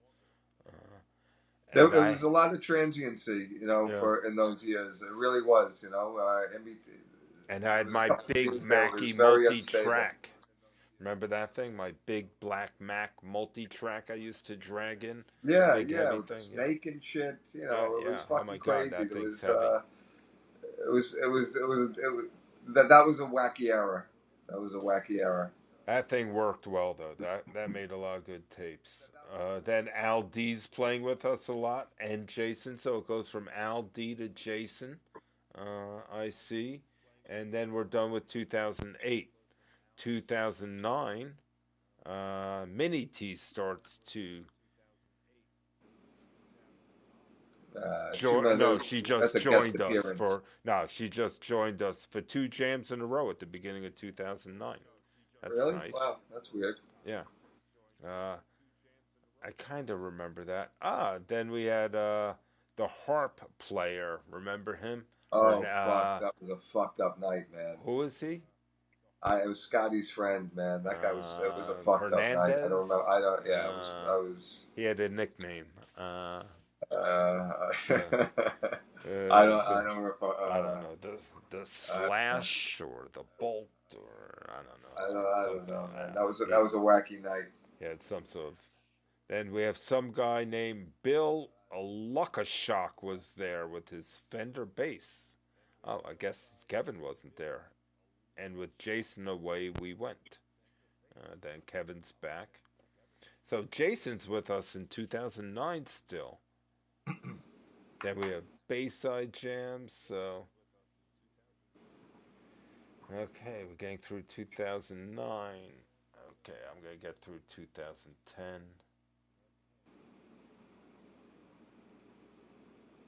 Let's see who's around. We're still playing with a lot of the Bayside guys in these days, like Al, going through Yeah. Well, we were 2010. desperate, man.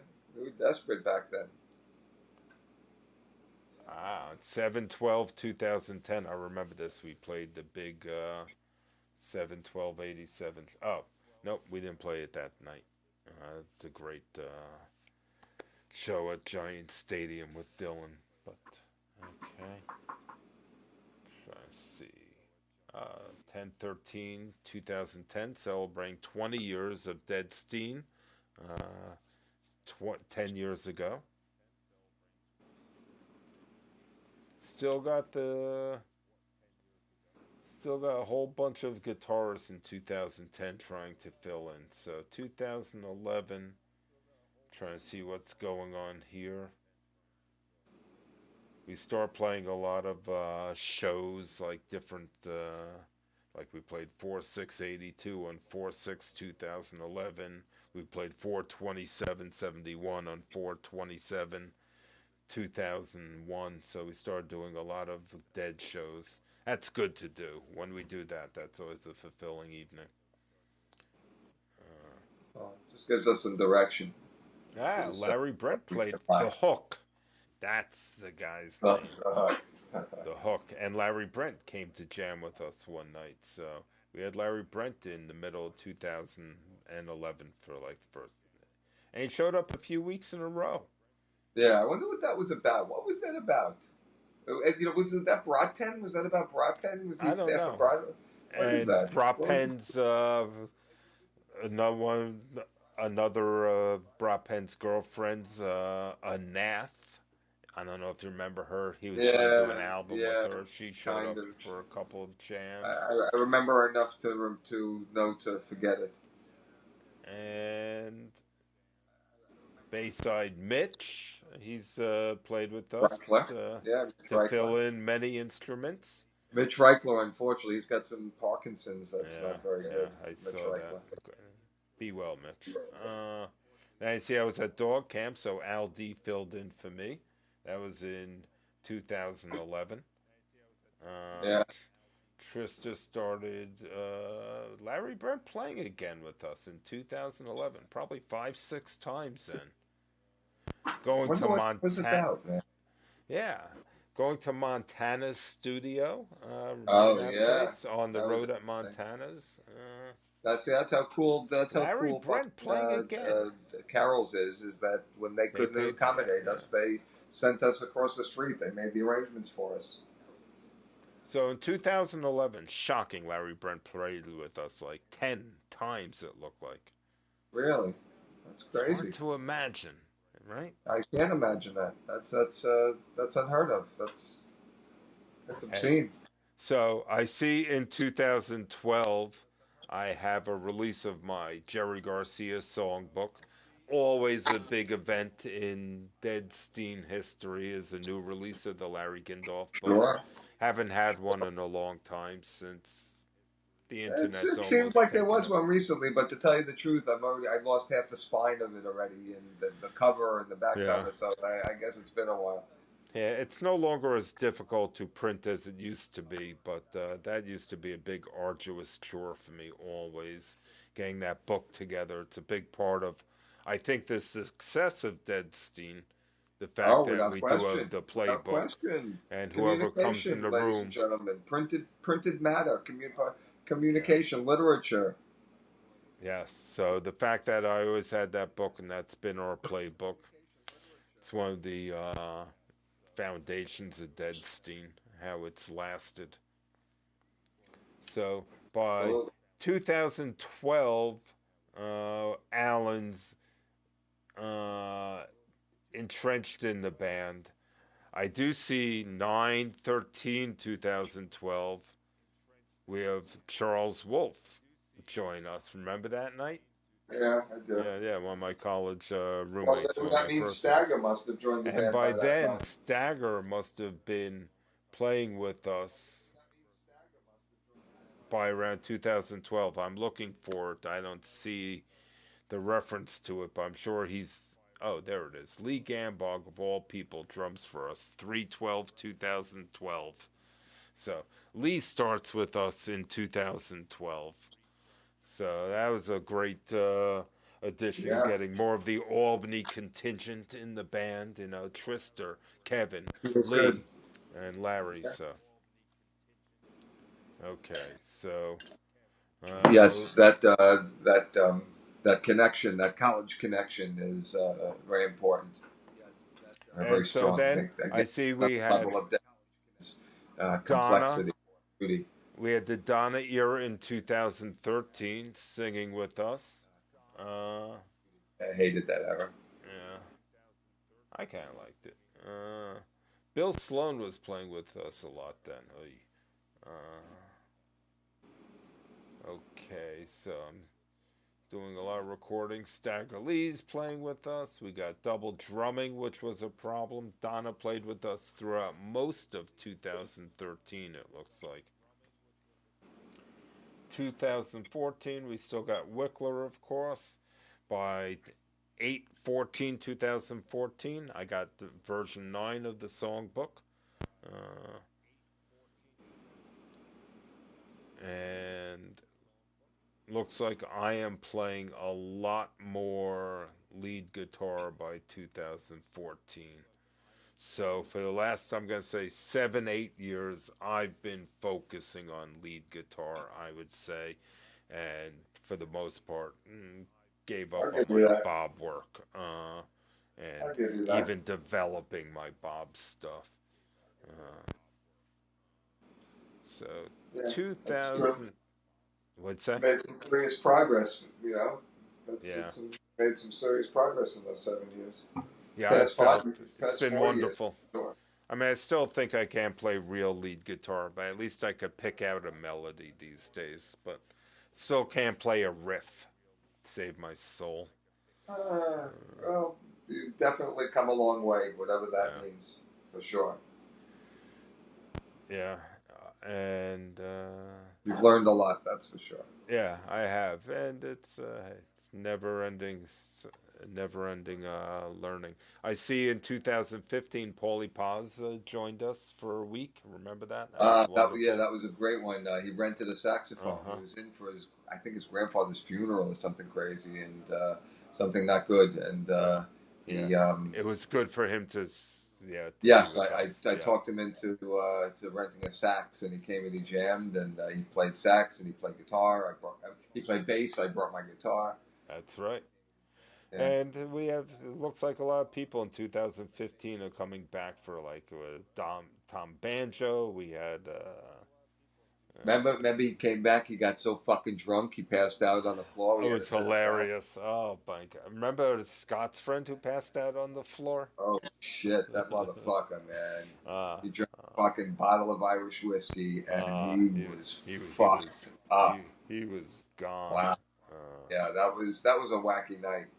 Well, how about the night, the crazy fucking party night when when Brand came and brought like 10 people and shit, and they ripped the fucking The divider off the bathroom, bathroom the stall and toilet fucking down. Carol's, and we had That's to how pay cool money and Carol's shit. was. It's like, hey, just give us $150. That was fucked. That was a fucked up night too. That was an abhorrence of Deadstein. Yes. Okay, I'm looking through 2016 now. See if anything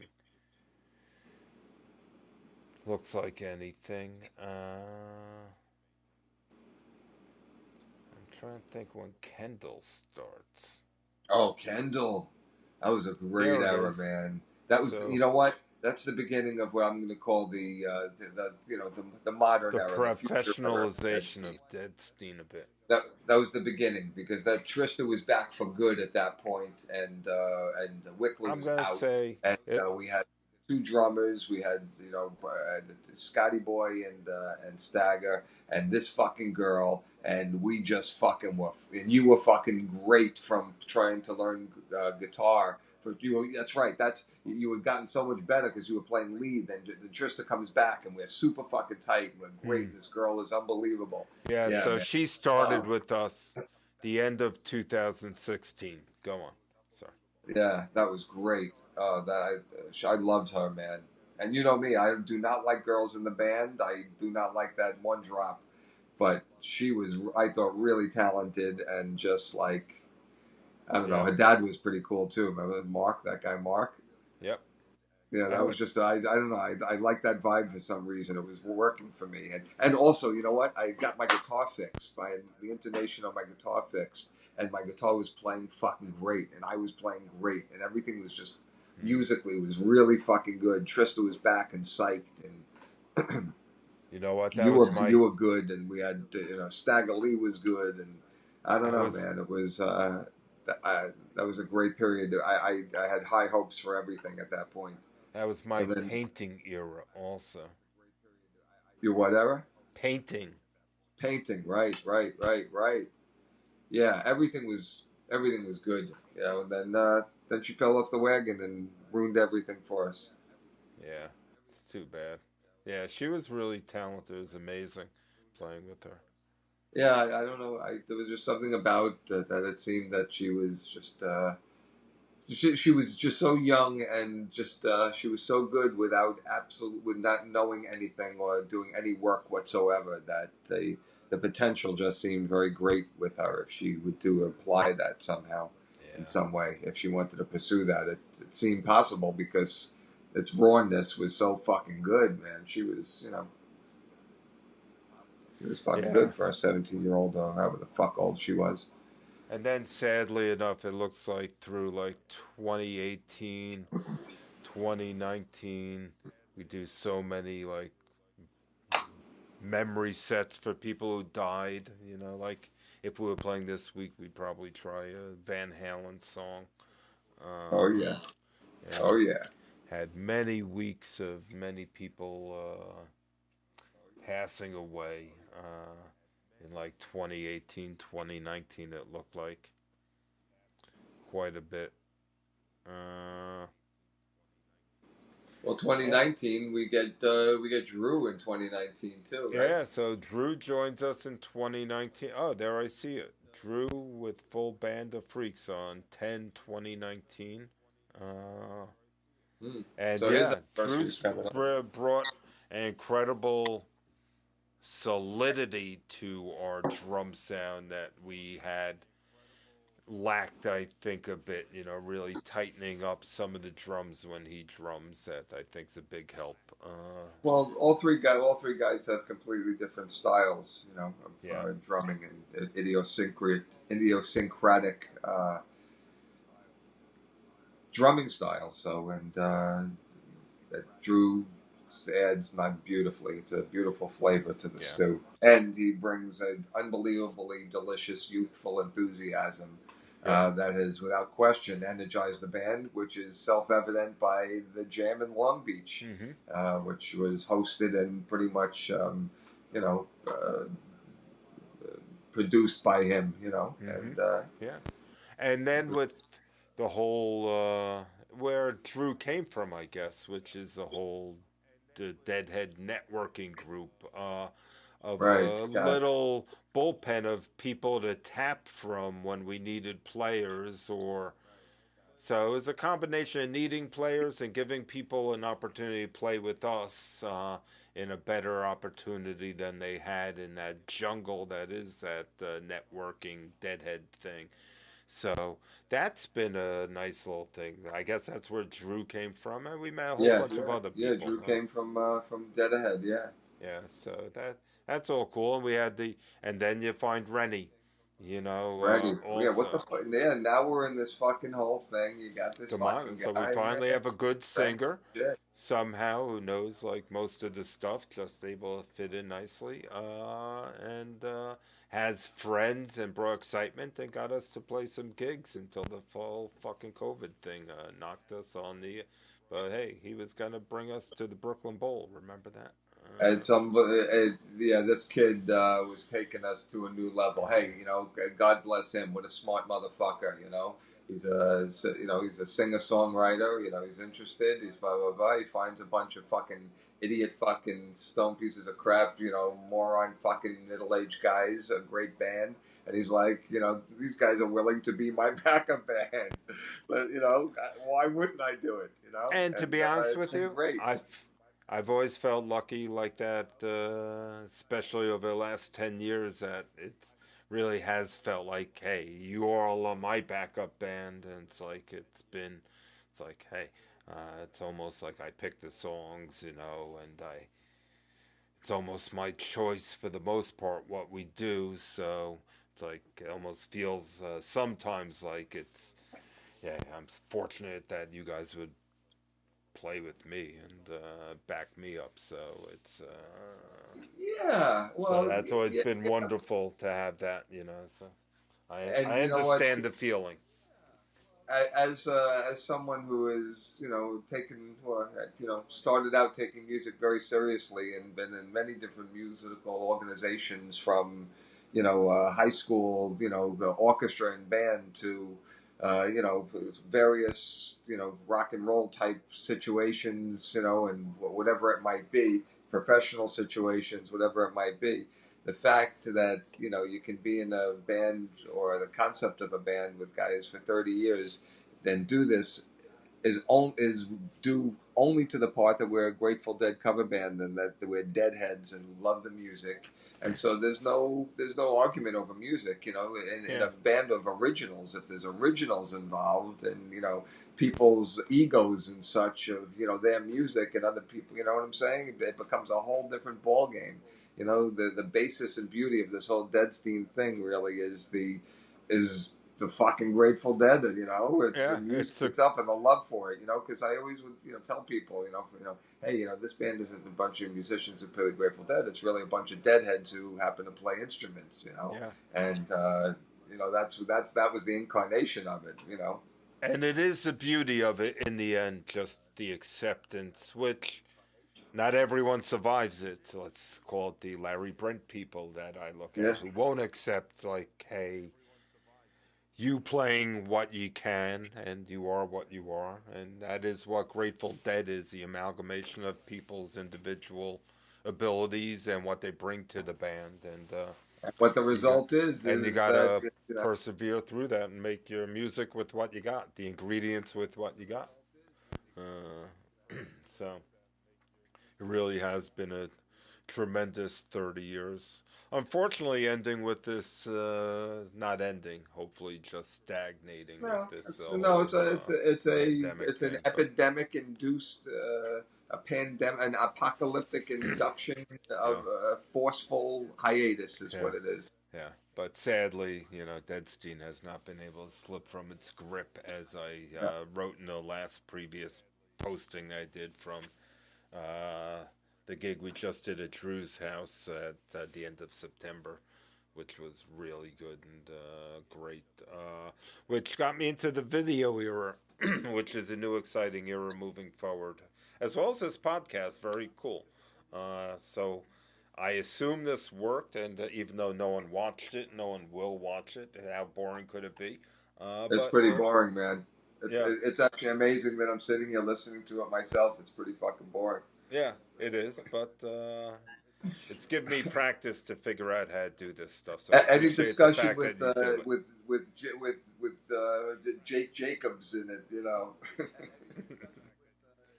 But yeah, hey, it is what it is. But still, I'm psyched that I could pull it off. I think actually the podcast worked, and I have the capability of doing it. So it's cool, and it worked with FaceTime, which is good. And who knows? Maybe next time we'll do one and we'll talk about our originals that we just came out with. Ah, That now is there's a something discussion. something that is the brighter side of the pandemic is that The Kevin brightest side. Kevin and I came up with a way to actually write a bunch of originals and made a game out of it. So maybe we'll save that for the next podcast. Sure. So for all six of you who are still paying attention, and one of them's probably me, the other one's probably me, the other one's probably Kevin, the other one's probably Kathy, who's probably snoring upstairs, and it's That's probably two guys from Lithuania who are probably watching. It's like, oh, Deadstein, I remember. Russian robots. Remember those guys? No, the guys who were singing to us on the YouTube video. The drunk Russian guys who were like singing a Deadstein video. They're like drunk guys and like, you don't remember that? I don't know. It doesn't Yeah. sound that familiar. Anyway, I don't know. I'll find it. It's the spookiest thing where someone found a Deadstein music. They posted them doing like karaoke to it. And they're like from Bulgaria or something, like some soldiers in Bulgaria Oh, that's not singing good. That's to scary. our music. Really? Hmm. It's weird. Oh. Yeah. You don't remember that, huh? Yeah, I don't know. I don't know. Anyway, I don't know if I not a remember. big deal. So, anyway, been on for 2 hours somehow, amazingly Really? enough. I can't believe it's worked for that long. So, is anyone out there in the chat room? I see Scott, maybe. I don't know. We have 6 people. I have no idea who's there. So, anyway, if you've been here for freaking 2 hours, you got a problem. I feel I have a problem. And I know I do. So, I guess with that, if you really like this, certainly give us a thumbs up. Yes. Subscribe. I'll post some music from our most recent jam. So I'll play the Broke Down, which I do think is gorgeous once again to fade us out. And, What, our Broke Down you think is gorgeous? from last week? Yeah. You Yeah. liked it? Yeah, it's gorgeous. It's Really? Why? Oh. Have you really listened to it? No, I can't say I have, Yeah, it's- dissected it in any way. No, I can't say I Yeah, I have. mean, really. it's boring, sappy stuff. So it's not Sure. it's not your sort of stuff, but it's a good way to go out on this podcast. So Okay. remember, give us thumbs up, and next time when we do a podcast, we'll do the things on the originals. So that will be a nice thing to bring out to people. We could discuss what we did in some of those songs. Discuss. Discuss and listen. Anyway, have a great day at work tomorrow, Kevin. Sorry you got to work. Thank you. Appreciate that. yeah. Yes, work. What you do And everything. have a Sure. good night. And to all you out, peace out, freak out, and enjoy the Broke Down Palace. Let me Whoa. get that up here. Kevin, have a good night. Whoa. Thanks, Larry. God bless. You too.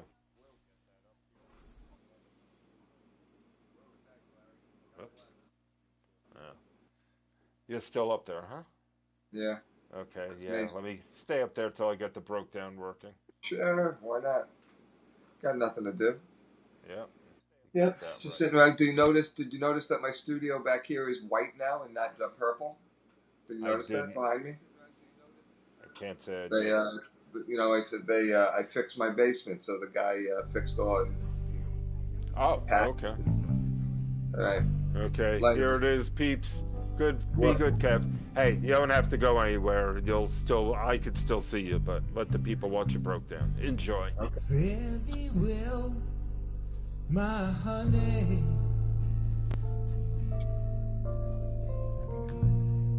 Fare you well, my only true one. All the birds that were singing are flown except you alone. Does Deadstein ever sing that well? I guess not.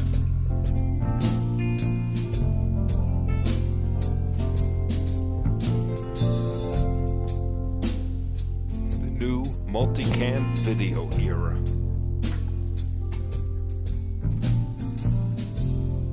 Gonna leave this broke down palace on my hands and my knees. I will roll, make myself a bed by the waterside. In my time, I will roll.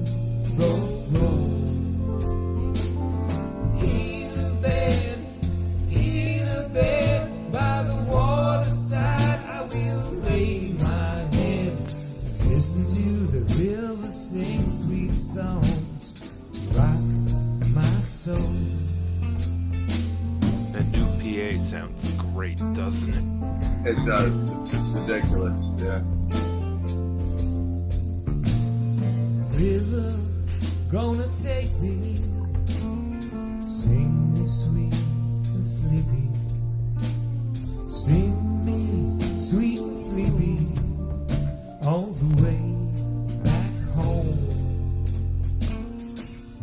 It's a far gone lullaby sung many years ago. Mama, many worlds I've come since I first left home. Going home by the riverside, I will rest my bones, listen to the river sing sweet songs to rock my soul.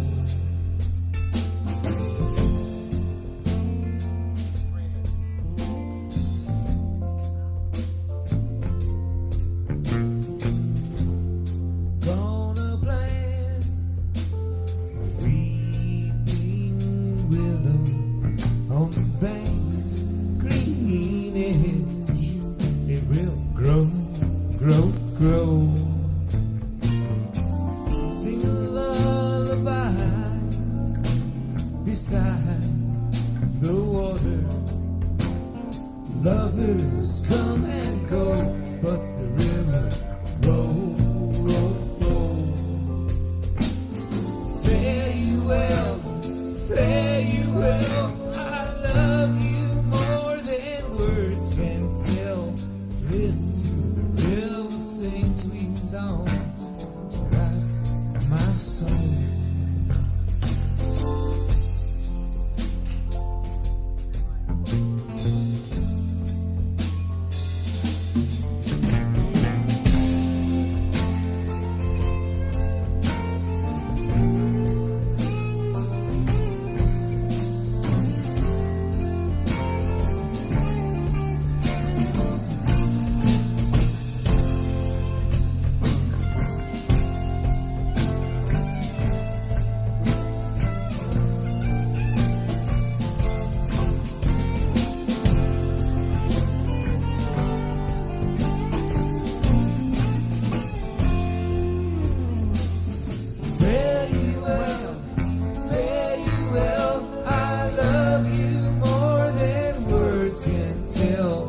Listen to the river sing sweet songs to rock my soul.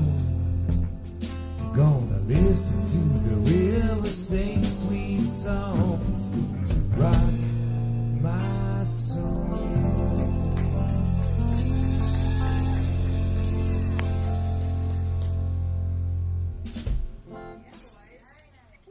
See you, Kev. See y'all. Thank you, man. Thank you. Hey, Talk been to a you, man. pleasure. I'll talk to you on Thanks. Sunday, dude. Okay.